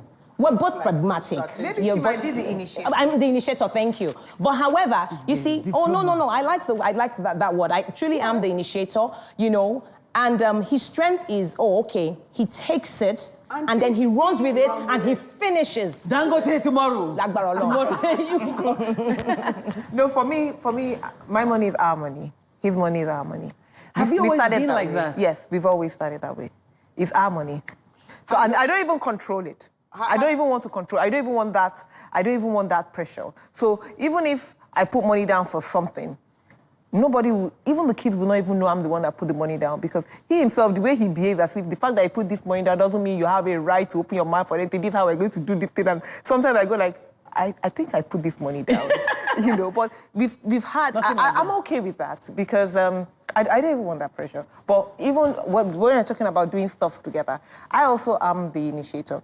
I'm the business person, but my husband is the management person, so fully management. What are the key takeaways from that? I mean, you're the expert. I wanted to say to you that from what they've said about our money is my money is our money, his money is our money, it just creates a better base. Absolutely. So if you trust your spouse, putting two sources of income together, it just has more run in it. So I hope our men are raised that way. You're raising boys, right? Yes. So do you raise them to be, whether my wife earns more than me or not, whether she's smarter than me or not? Number one, they've lived in the house with me until they've grown up and gone to work. So I don't think my own children actually would be able to deal with women who are not strong and who are not astute financial people because, you know, they're used to it and they are confident enough to allow her be.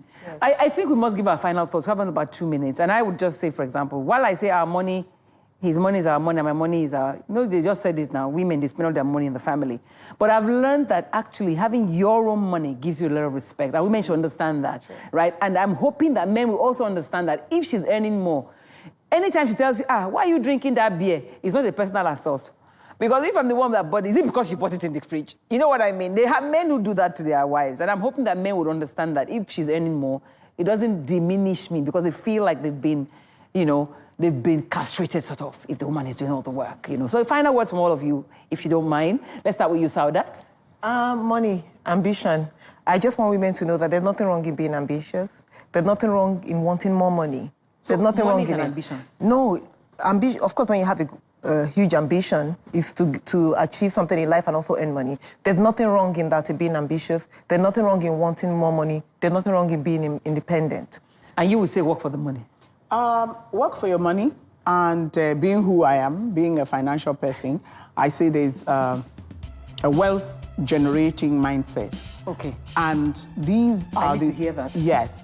To get that mindset, there are habits. So draw your purse strings. Don't waste money. Save, save, save. You can't save enough. That's number one. Number two, have the mindset of creating assets. Bags? No. Gold? Sometimes. So travel? Real estate? Never. Real estate. So it is grow assets. Those are the things that are going to be valuable. Grow assets. Grow assets, say. Okay, for me, I would say don't let the money rule you. You rule money. Don't worship money. Absolutely. Don't worship money, but go for it. Thank you, girls. This lounge has been, I don't know whether I spoiled it today, but thank you all. And thank you for watching. We'll see you again next week. All the best, Event Nanny, for spending time with us. Thank you, ma'am, for having me.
Increase the reach of your events or business services.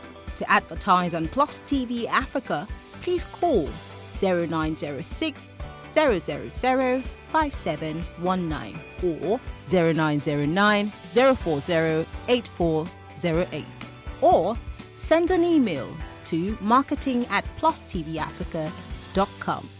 Plus TV Africa. Big stories live here.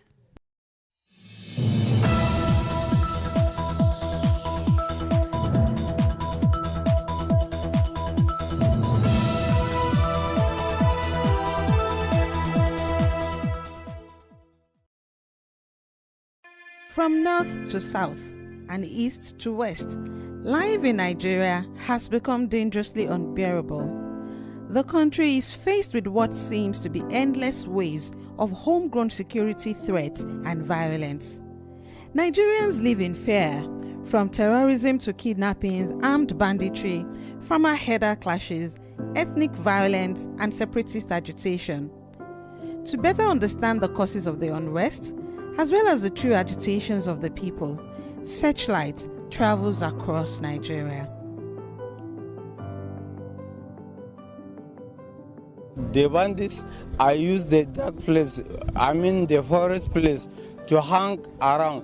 When our drivers reach there, they will come out and start shooting them. In fact, if I can give an estimate, I can say that in a week we used to treat not less than five gunshots. I look people and people living under siege. Now, Owerri is too hot.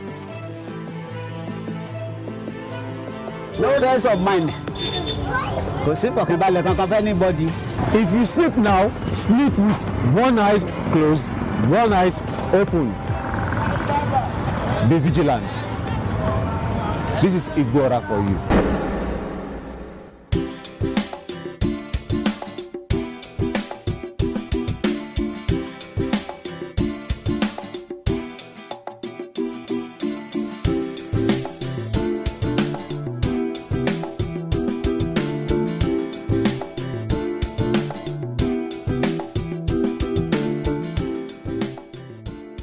Igbora is one of the 7 communities that make up Ibarakwa land.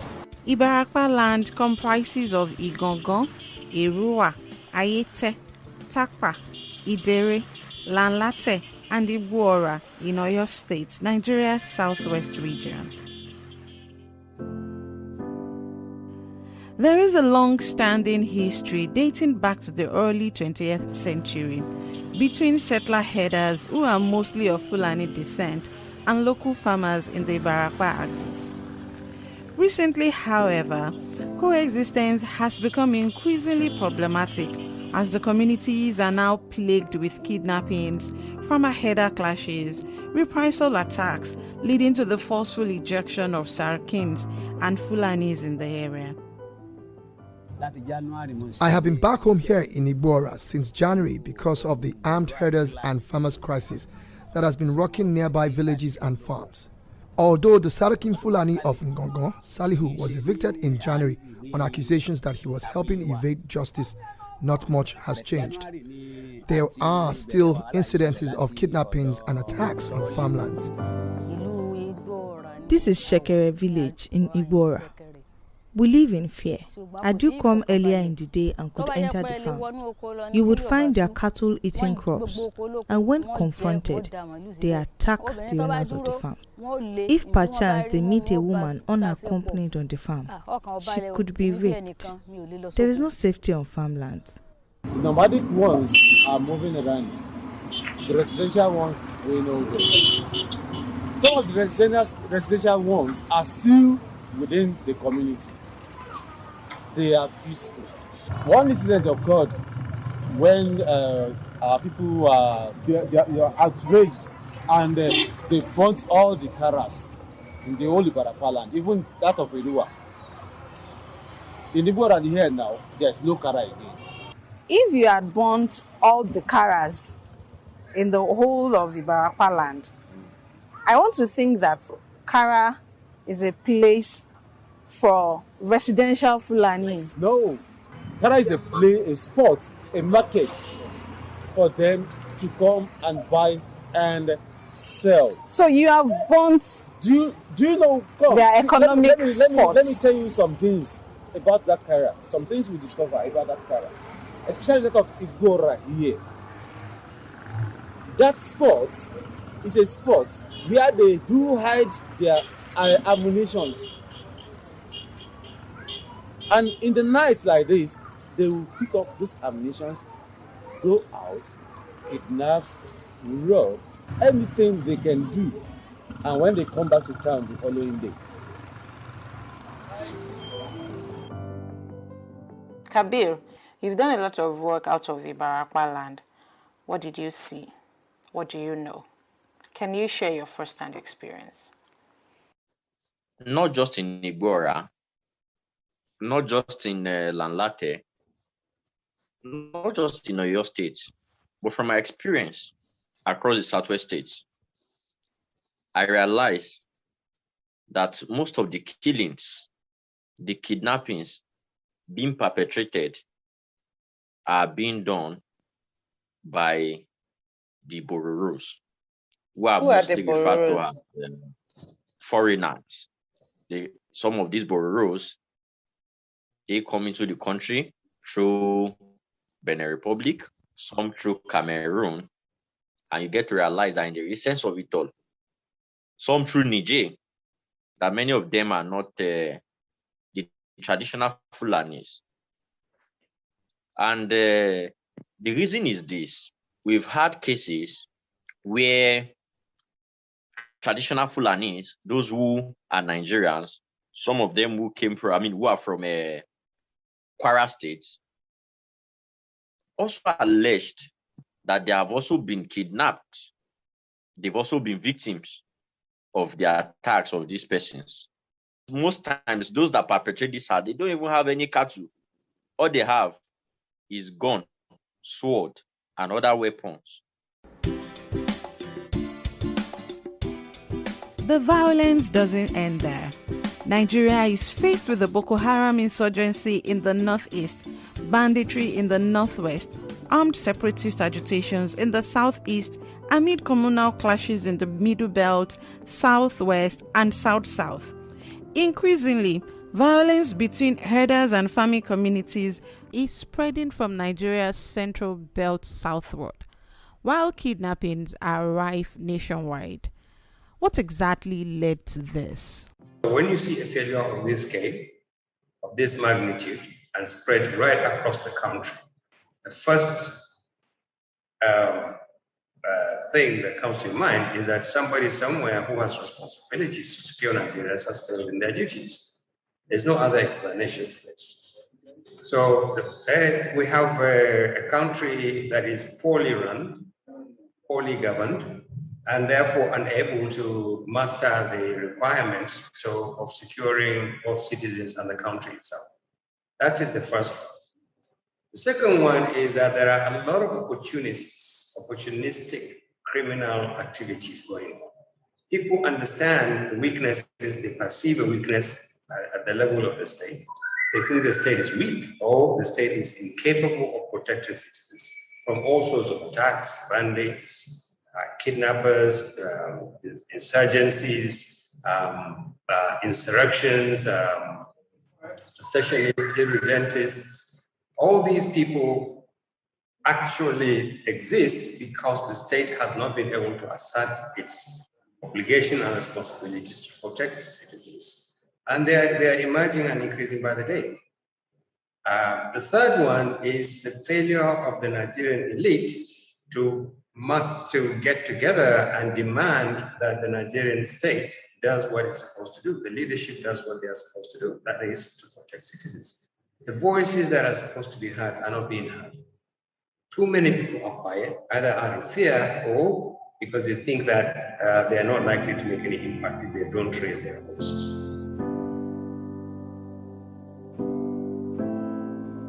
Traveling by road is now an extreme sport. On our trip to Kaduna State, we drove along the Kaduna-Benin-Gwari Road. The 123-kilometer road trip seemed easy enough, but we had no idea what we were getting ourselves into. From Buruku village, right on the outskirts of Kaduna, there is a fully armored vehicle with soldiers who lead drivers 3 cars at a time from Buruku to Odoa town. This stretch is considered to be the most dangerous. Drivers have to wait their turn as they stand no chance of traveling safely to and fro Benin-Gwari without these escorts. From Odoa, the journey to Benin-Gwari is considered safe from the kidnappers and terrorists, whose victims are not just travelers but also villagers and farmers in and around this long stretch of road. Our major problem in this area is insecurity. These terrorists have wrecked our town and destroyed our source of livelihood. Nobody sleeps in this town anymore. We take refuge in the neighboring community and come here every day at 8 or 9 a.m. and then leave at 3 or 4 p.m. Look at me. I'm the village head of this community. I used to own a car, but these criminals made me sell it to pay ransom for our children. I can't estimate how much we have paid to bandits as ransom because this community has been attacked more than 25 times. We have a lot of problems in terms of insecurity on our road, more especially in between Burku and Udawa. So we have a lot of insecurity. We have only one vehicle, which is mobile police. They are the one escorting our members to carry them to Burku. Let's say from January up to now, at least we lost more than 30 of our members as a result of the bandits. Forests in Nigeria are now hideouts for cattle rustlers, highway robbers, kidnappers, and terrorists due to the absence of state capacity or political will to exercise control. From Binigwari Forest in Kaduna to Rugu Forest in Katsina and Zafe in Zamfara, these forests are now referred to as ungoverned. Erena is in Niger, Shiroro. From there you cross over to South Africa. You cross over to Folware. What security measures have we put in place for farmers and the indigents that are easy prey to these bandits? Well, I have explained to you that Kaduna is very vast. The state is so huge. We had over 46,000 square kilometers. And I've also explained to you that we are having this problem mostly in locations that are remote. You know, boundaries with Niger State, boundaries with Zamfara, boundaries with Katsina State. You know, the locations are very remote. Even if there's a distress call, before you get there, it takes you time because of the terrain, mobility problem. But the Air Force is complementing the ground troops and the police as well. Once we receive a distress call from a location that is very far, what we do, the Air Force move while the ground troops and the police form a blocking force, you know, and it is really yielding positive mark. We don't have enough boots on the ground. There's a need for us to scale up recruitment. There's a need for security operatives or our security agencies to outnumber the criminals.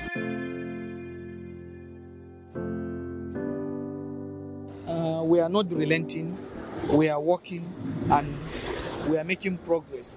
In the first quarter of 2021, we were able to neutralize 64 bandits. Our schools, just like our roads, have become hotspots of violence. Across northwestern Nigeria, from Zamfara to Kebbi, Kaduna and Niger, about 1,000 students of primary schools, secondary schools and even universities have been kidnapped since December 2020. Most have been released after payment of ransom, while scores are still being held in forest camps. Some of these students have died in captivity and some killed during the abductions. Earlier this year, after the kidnapping of students at Government Science College, Kagara, Niger State, I asked the governor, Malam Abubakar Sani Bello, if a state could guarantee the safety of school children. No one can guarantee that unless we have the numbers, the manpower of security personnel required. The Niger State, for example, during the military administrations, Niger State had 14,000 policemen. Today we have 4,000. Same Rafi local government where this kidnapping took place, Kagara town itself has less than 10 policemen. So how will it work? How? What magic could you do? We don't employ or employ policemen. I understand in the past, the state police command had the powers to employ policemen from the states, but it is no longer like that. And that's probably the reason why we're having problems. That was back in March. Not much has changed since. Many have said that the present centralized structure of the Nigerian police is too detached from local communities.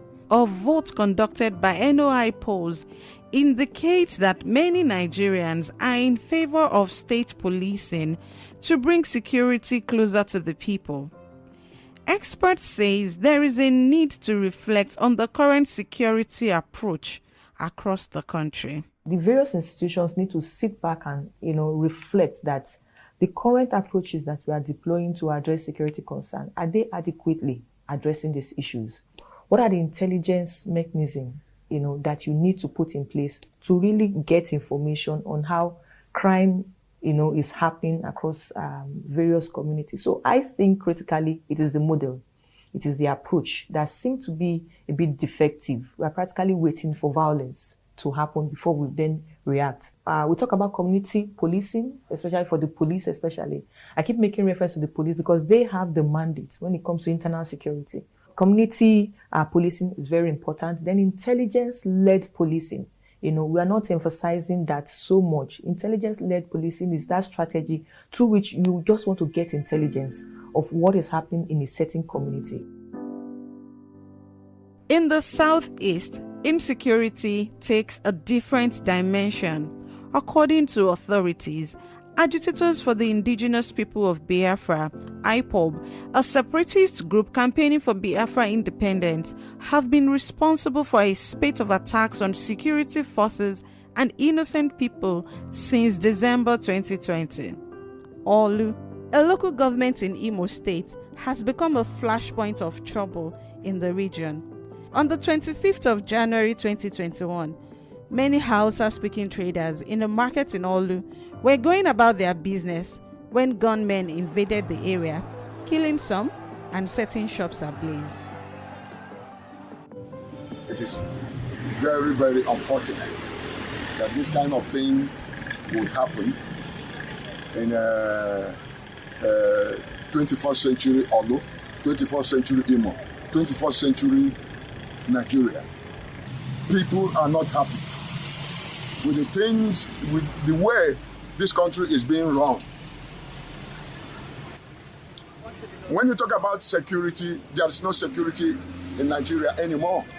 We are here at the Islamic Central Mosque, Amafeke, and this is the third Friday without holding a Jumat service here because of insecurity issues.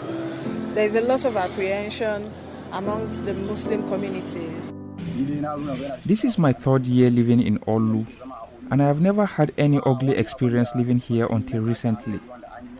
During the NSAS protest, they burnt our mosque and killed some of our members in some part of Olu town. For 3 weeks now, we have been unable to observe our Jumat prayers in this mosque. We now live in fear. More worrisome is the absence of security operatives in the town. Despite all these incidents, the governor has not visited us to assure us or condole with us. Since the January attack, Olu has had no peace. The people are in constant fear as these gunmen, time after time, unleash violence, destroy shops, kill, and even behead people in the community.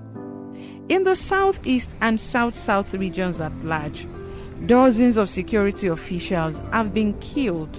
Biafra agitation and the violence going on in the southeast have been said to be an untoward way of expressing dissatisfaction about leadership failure on the part of all tiers of government.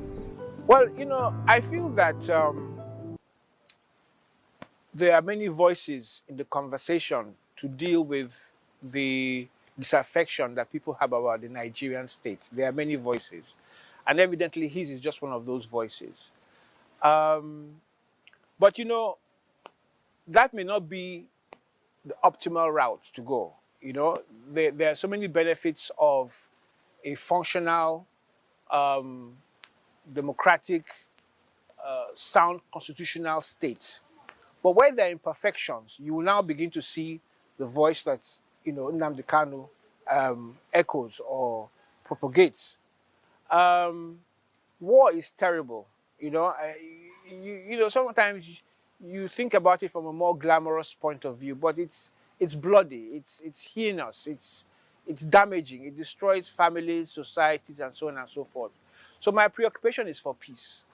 Okay, peace arrives through legitimate constitutional routes. That is what is most paramount. No society can develop without peace. And in terms of the disaffection of those of us who are from the Southeast goes, there's a need to hear us and to look at our grievances and to consider them on their merits. The Southeast substantially mirroring Boko Haram. We have not been able to understand and deal with the issue of IPOB. The Igbo leadership allowed IPOB and ESN too much ground to take too much ground to control what is going on in the Southeast. So they misread the threat of organizations like IPOB. There was opportunism, crass opportunism. People thought maybe this IPOB will do for us what we want. They will get for the Igbo what the Igbo didn't get through the political process. And eventually now we are creating a monster. And it's a monster that is eating up the local environment. The same way Boko Haram ate up Borno and Yobe and parts of Adamawa. IPOB and ESN are eating up the Southeast.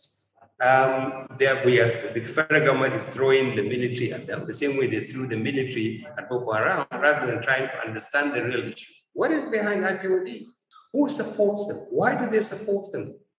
What is the issue that has made IPOB attractive to a large number of young people? Can you do something about it? Is it something you need to do about it? I would say that the Southeast governments can do a whole lot better. The state governments, they can do a whole lot better in delivering services to the various constituent parts of the Southeast. We don't see enough of government in our rural communities, in the local government. We need to raise the bar as per the effectiveness of subnational entities. All right. Once we've gotten to a point where we can say for certainty that the state governments are operating optimally and delivering their own share of the governance dividend, then we can look elsewhere to seek inputs. But state governments in the Southeast need to up their game. The Nigerian police force, on whose shoulder the responsibility of protecting the nation lies, is unable to perform its basic functions, forcing the Nigerian military to step in. A society gets the kind of police that it pays for. Over the years, successive administrations have not made the connection around policing and development. So they just see the police as, oh, that is the police, and not critically putting it in a position of primacy, because people need to be safe internally first. You need to take care of the internal enemy before you begin to look at those ones that are threatening you on the outside. So over the years, there's been consistent underfunding, which is very, very critical. You want to undertake police operation, it has to do with funds, it has to do with state-of-the-art technology, equipment, and all of that. And then the manpower, less than 400,000 police personnel currently police a country of over 200 million. So what it means is that there is inadequacy somewhere. The police right now is overstretched. The country is very big and diverse. And then if you look at the scale of insecurity that is happening, you know, it changes rapidly. So what it means is that the security landscape is not constant.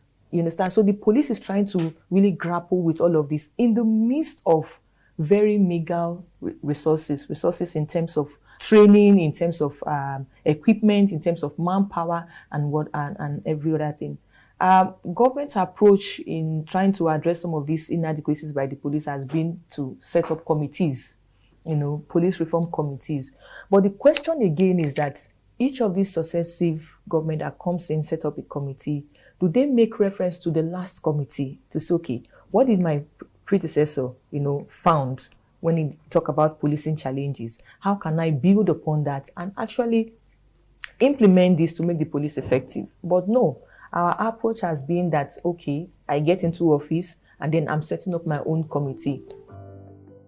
Though the carnage isn't over yet, in more recent times, the joint military effort of the Nigerian Army and the Nigerian Air Force has recorded more success in combating terrorists and criminals.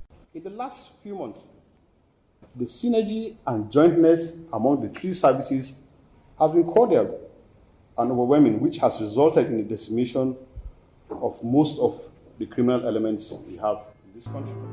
While Nigeria may or may not reform its police soon, critics say the new conception of security now places emphasis on human and non-military variables, saying even the best of soldiers and policemen may be unable to maintain security in a country with a whopping 33% unemployment rate. Nigeria cannot solve its insecurity problems in isolation of other developmental issues. Where we go from here depends on our ability as a people, a government, and a nation to make the urgent steps needed to pull our country, Nigeria, from the brink.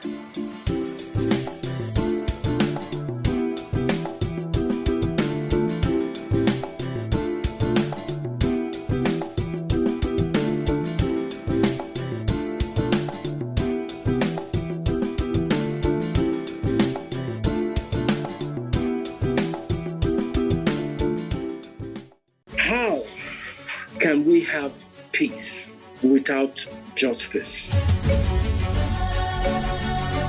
Plus politics. It's not just another political conversation, it's about keeping you in the know. The relevant interviews, asking the tough questions to those that matter. Get the answers you need. Does it mean that the people who were injured, people who were shot at, those who were involved in that stampede are not going to get justice? It is unfortunate, it is sad that we have a government of deaf and dumb. Analysis from top experts. The last election was not really an election. We feel that Obasanjo has a very special place in his heart for hating Ijaw people. I think it really boils down to two things. One, trust and accountability. Plus Politics, every weeknight at 7 p.m. on Plus TV Africa.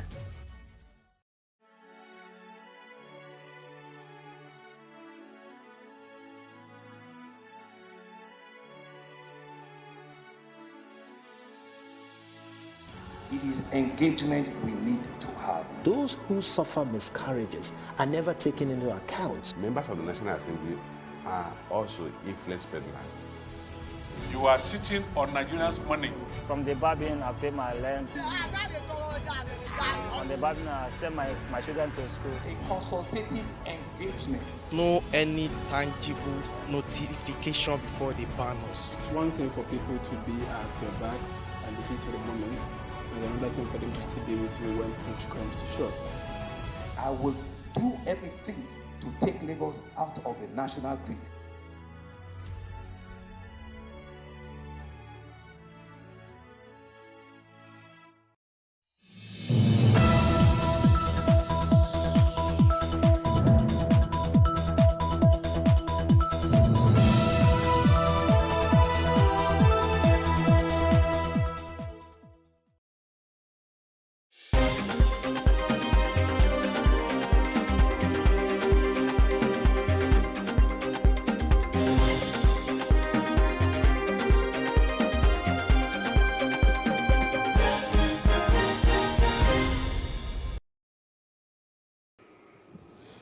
Good afternoon, I am Sibopo. This is a news update. After a long wait, the former Vice President of Nigeria, Alhaji Atiku Abubakar, emerged the People's Democratic Party presidential candidate for the 2023 elections. He won with a total of 371 votes. His close rival, Rivers State Governor Nyesom Wike, polled 237, while his counterpart in Akwa Ibom State, Udom Emmanuel, got 38 votes from delegates. Today, Why they not correct that thing? They never we see are correct. making another history.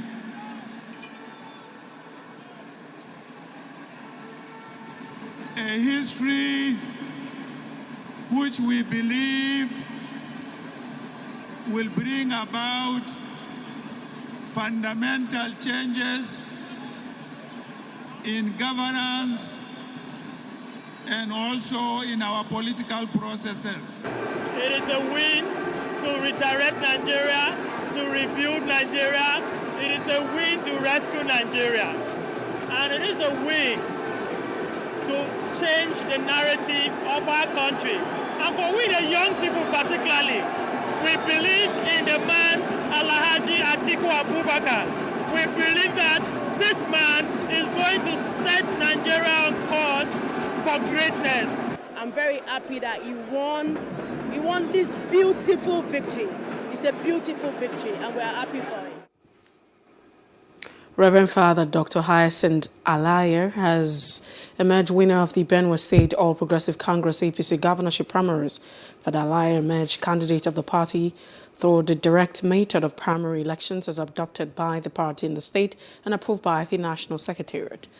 He polled a total of 526,807 votes, defeating his close rival, Dr. Matthias Bayan, who got 133,816 votes, while Mr. Sam O'Day came third with 79,369 votes.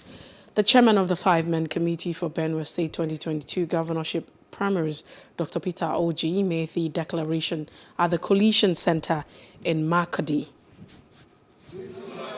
Is to certify that Reverend Father Hyacinth Alaye, having scored the highest number of votes,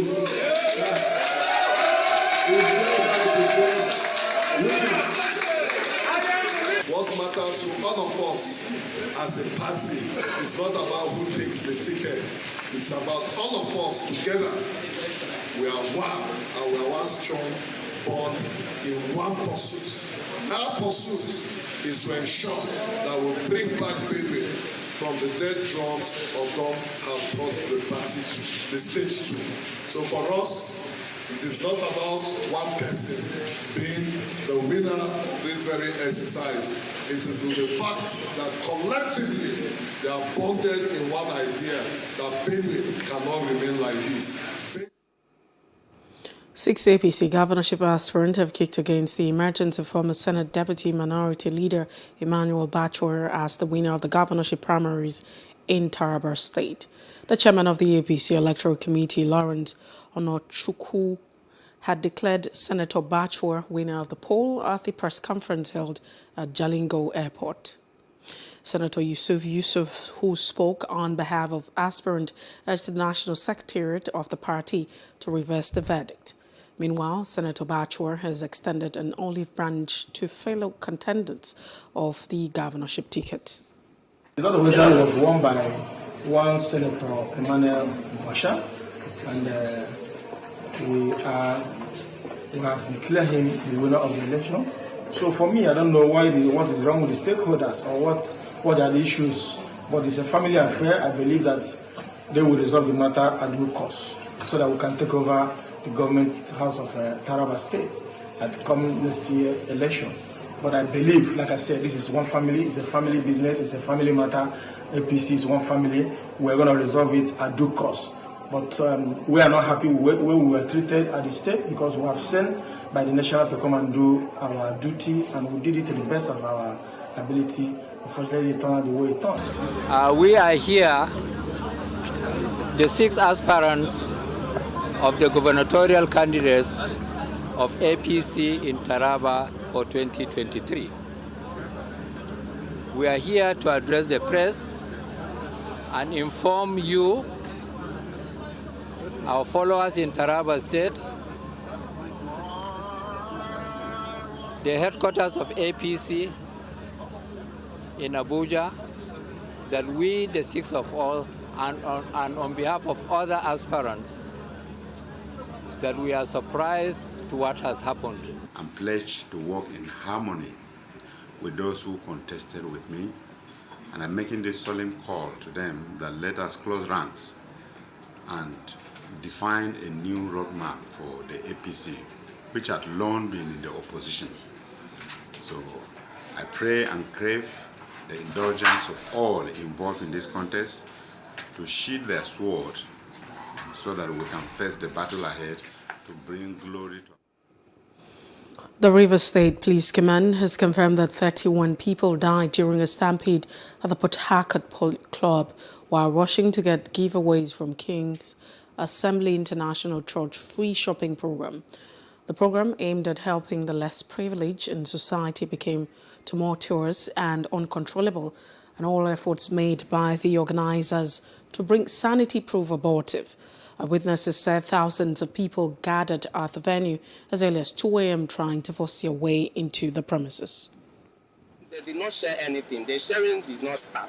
So people just, there are some people that have mentality that let me come first. So maybe I will be the one to enter first. What if I said, came here to fight with my small daughter. When I come here, I said, come here, I saw some people with that.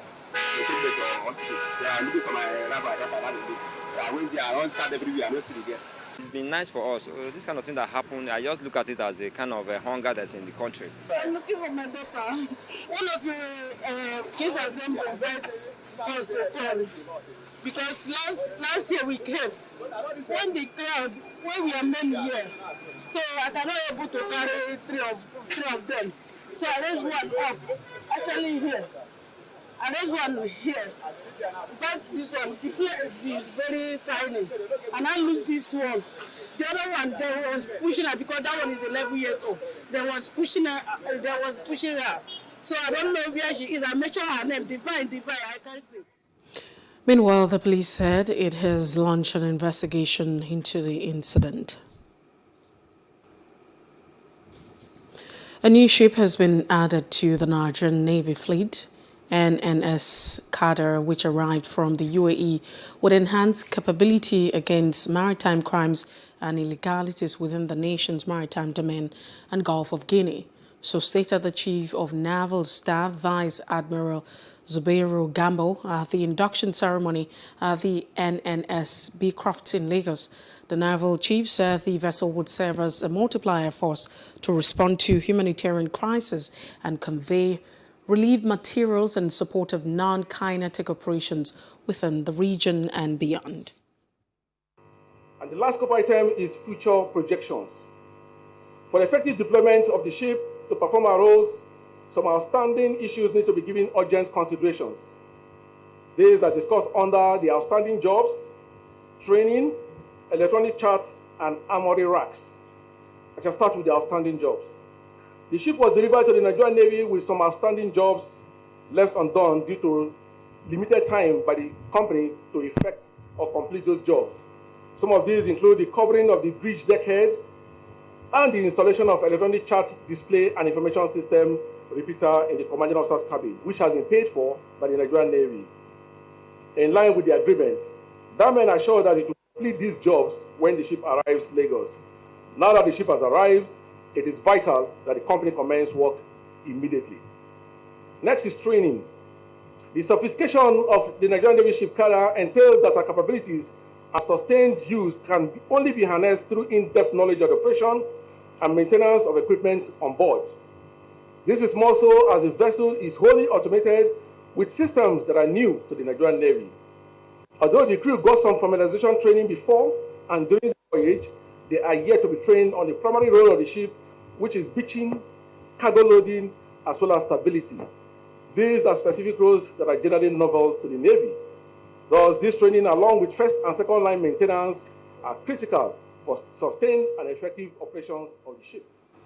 The governor of Bauchi State, Bala Mohammed, has imposed a 24-hour curfew in Yawan Sakani, a suburb of Bauchi Metropolis, following an eruption of violence that claimed 2 lives. Houses were razed and many injured. The incident is coming barely 1 week after a crisis erupted in Katanga community in Waji local government area of Bauchi State as a result of alleged blasphemy by a lady. And toward the parts of Africa, Ugandan government has given a 3-day ultimatum to striking allied workers to return to work or face sack. Allied workers under the umbrella body of Ugandan Nurses and Midwives Union laid down tools accusing government of failure to implement the collective bargaining agreement made in 2017 to have their pay increased. The strike has seen many patients in government hospitals throughout the country stranded without anyone to attend to them. However, the Minister for Public Service, Wilson Bokassa, said the strike contravenes the Public Service Negotiating, Consultative and Dispute Settlement Machinery Act 2008 that stipulates that any industrial action must follow a 90-day notice after exhaustion of other avenues. And outside Africa, hundreds of people held a bicycle parade in the capital of Colombo, demanding that President Gotabaya Rajapaksa resign and Parliament pass laws to remove the executive presidency. Sri Lanka, an island nation of 22 million people, is reeling under its worst economic crisis since independence in 1948, with a severe shortage of foreign exchange severely curtailing imports, including essentials such as fuel, medicines. The turmoil has come from the confluence of COVID-19 pandemic ravaging the country's lucrative tourism industry and foreign workers' remittance, tax cuts by the government, and the rising oil price.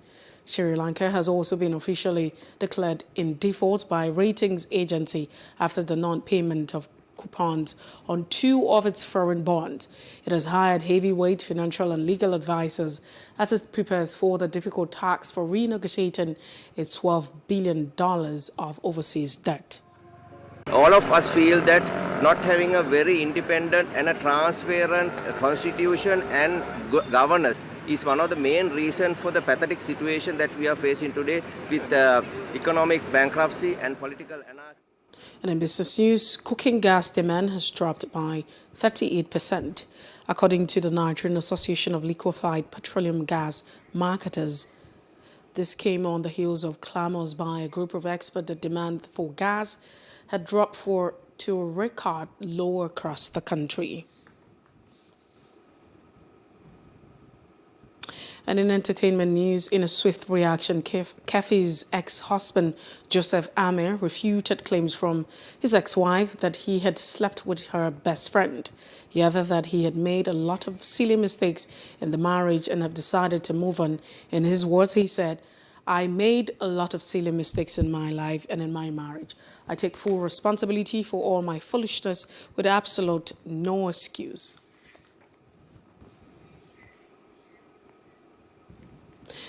And in sports news, hundreds of Real Madrid supporters ended with their celebration for their 14th Champions League title early on Sunday, clashing with riot pleas.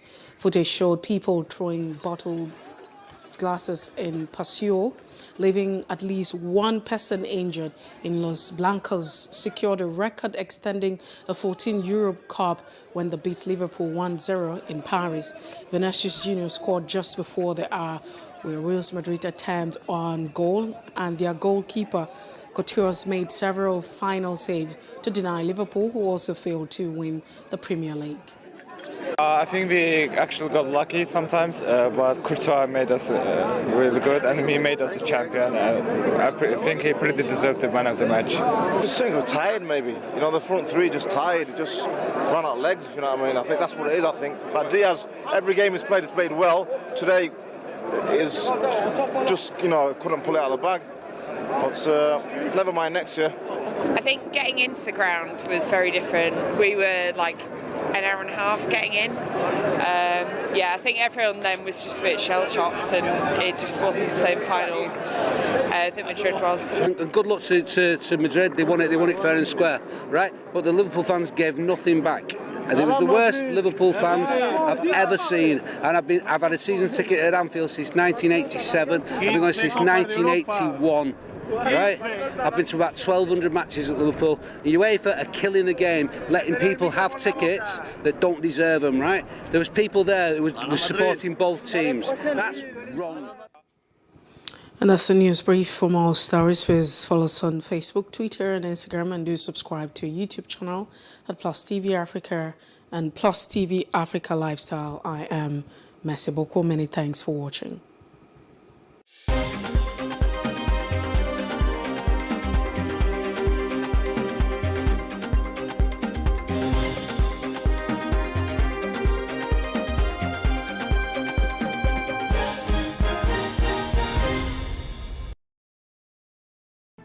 There is no voting on social media. To vote, you would require a permanent voter's card. To get your PVC, visit cvr.inecnigeria.org. Create your account with a valid email address and start the registration process. An activation link will be sent to you. Click on the link and activate your account. Fill out the form, pick and submit a convenient date and time for your biometrics. Print the application slip, which should have your QR code. On the appointed date, go to the nearest INEC office for your biometric capturing. Thereafter, you will get a registration slip to pick your permanent voter's card when ready. Get your PVC today. This message is from Plus TV Africa.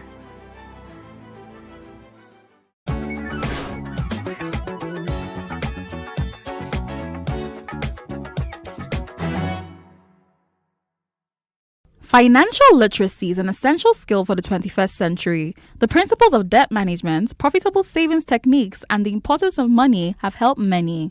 In 2011, the Central Bank of Nigeria made a commitment to reduce the number of financially excluded Nigerians from 46.3% in 2010 to 20% by 2020. Many fintech startups are plugging into this gap and targeting niche markets.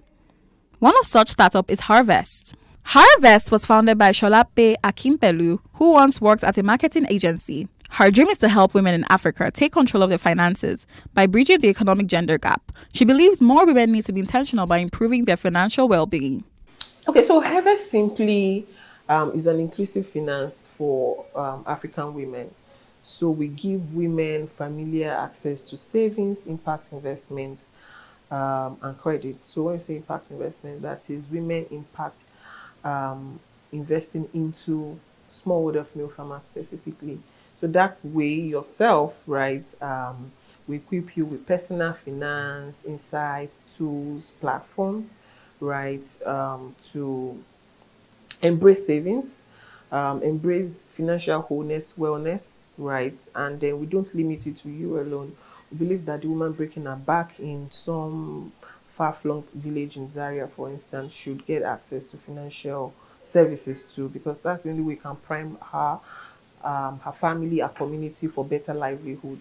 So we extend our credit too, we extend our personal finance, considering the digital divide in language base. So that way you've equipped her and then she can participate in savings. And then, do you understand? So you're not managing poverty here for women. Right, we are giving them, a platform, tools, insights that gets them swim upwards in the economy. Before launching Harvest, Sholape noticed a worrying trend that financial institutions were not targeting Nigerian women. Sholape teaches girls and women financial literacy through access to and use of financial services through knowledge. On my marketing days, oh, we want to do this campaign. Let's look at the demographics. Male, female, female, male. Let's look at the top so clients, male, female. And I was wondering, because everywhere around me, I could see women breaking their backs, right? From the woman in the urban areas to the rural dwellers. And I was wondering what's happening. Why are they not adopting financial services so much? Why are they not... why are they on the fringes? right? So it was just important, and I've always been very impact driven. So it was just important that, because I started doing a lot of research, so I realized that a lot of research had been done. So people were doing research and dropping, oh, this is the number. Oh, Nigeria is the only West African country on the priority list of financial exclusion, right? That is for gender rights. Ghana was there before, Ghana moved on. Then we are there with India, Bangladesh, and all of that. And we're wondering, why is Nigeria still here?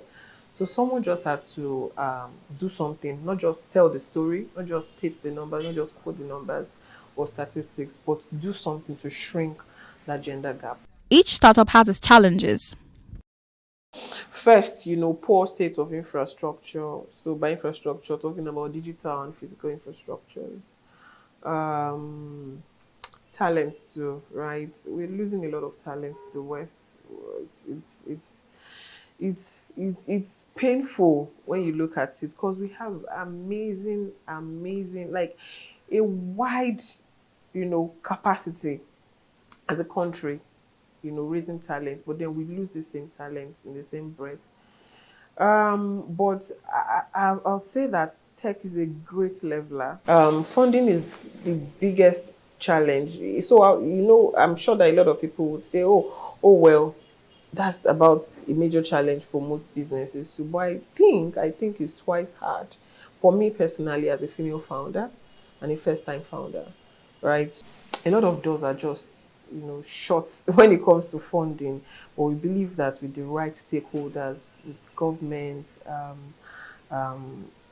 individual investors and all of that, we'll be able to crack the funding code. But it's been really hard funding the business. That is, funding the women, funding the business itself, building structures, building the infrastructures that we need to power the business. It's been so hard, quite tough.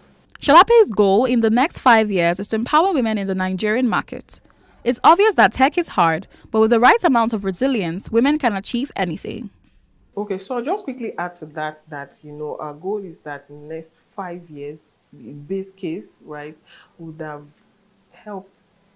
served 500,000 women. So when it's 500,000 women, we're looking at 350,000 women on the supply side of a business and 150,000 smallholder female farmers. And we believe that number is possible because our addressable market is 57 million working women in Nigeria alone. Right, and that's just looking at the Nigerian market. But when we look at the other markets we're looking at, for instance, we're looking at, other African markets by next year. So it's possible, and this will be measured, and we'll be sharing with the public, our impact and its measurements. So I'll just say for upcoming techpreneurs, I keep telling them, I said, let no one tell an African woman that it can't be done. Let nobody look at an African girl and say, no, you can't do it. You're an African girl. Come on. The customs, everything is, tilted against you. Kick them right in the middle, right? Put a fist right in its face, because we grew up, a lot of us grew up resilient, right? We had to clear away the thorns and make way for ourselves. So it's hard. It's double hard. So tech is hard, right? It looks glam out there, but it's really hard, trust me. Because I say, especially the infrastructure, you're working with a string of codes. That's why I tell people, right? Something can break somewhere. It works now, then we all drive cars. A car takes you somewhere, and then you want to go home.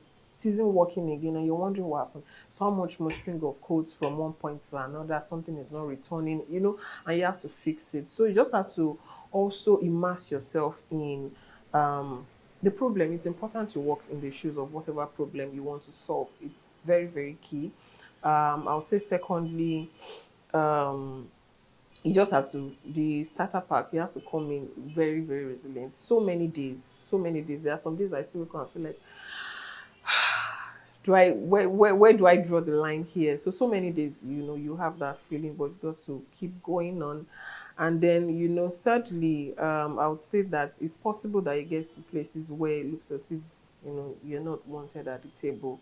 It's okay, but it's fine to create your own table, right? And, but whatever you do, be less concerned about the glam, be less concerned about the glitz, but be more concerned about the problem you're solving for. Be driven, be mission driven, be impact driven, and the rest, will come with it. Nigerian women are believed to care more for their parents, and as such are in the best position to teach them financial literacy and retirement plan. Okay, so I would say that typically the Nigerian woman, of course, suffers from the black tax, more of that.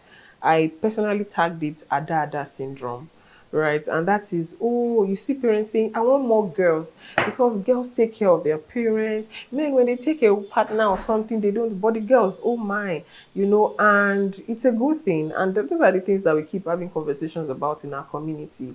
Talk to your parents about money. What are their retirement plans? Do they want to live in with you? Do they want to, what's their pension? All of those conversations. Otherwise, what about your siblings? What do you want to do for them? How do you measure? Where do you stop?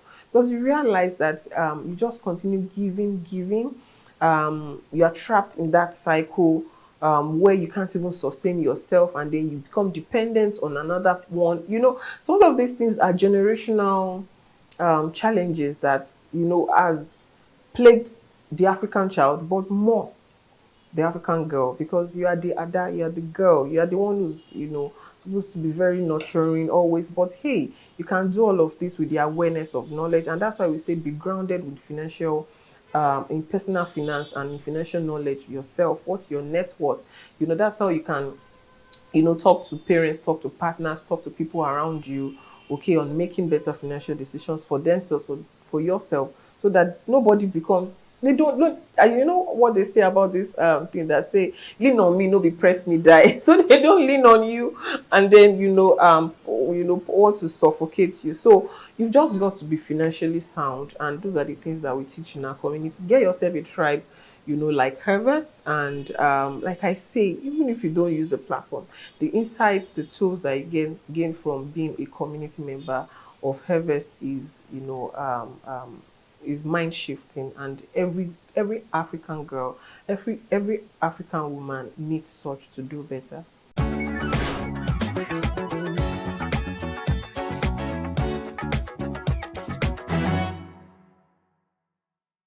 World Day Against Child Labour, held annually on June 12, is an international day to raise awareness and prompt action to stop child labour in all its forms.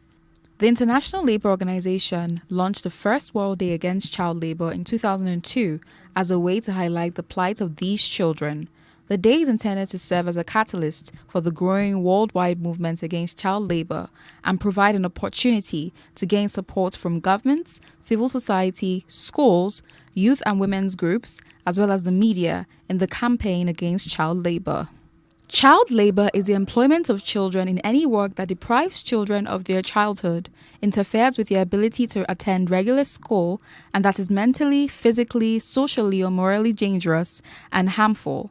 Therefore, the day seeks to alert the public to the fact that many children are forced to work every day when they should be in school to learn and to build a better future for themselves and their families. The World Day Against Child Labour aims to promote the rights of all children to be protected from child exploitation and other violations of their fundamental human rights, as well as combat all types of child labour. Child labour is rampant in many developing countries. Even in industrialized nations, many children are forced to work.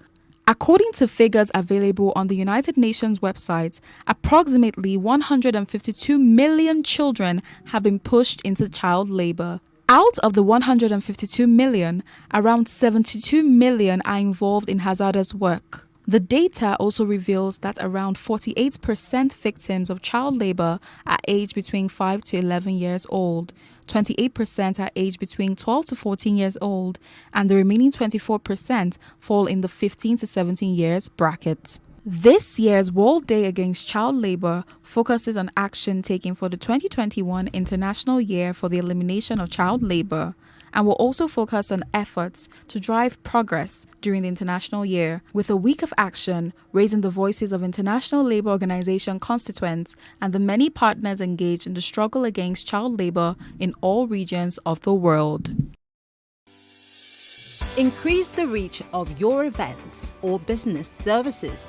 To advertise on Plus TV Africa, please call 0906 000 5719 or 0909 040 8408, or send an email to marketing@plustvafrica.com. Plus TV Africa. Big stories live here.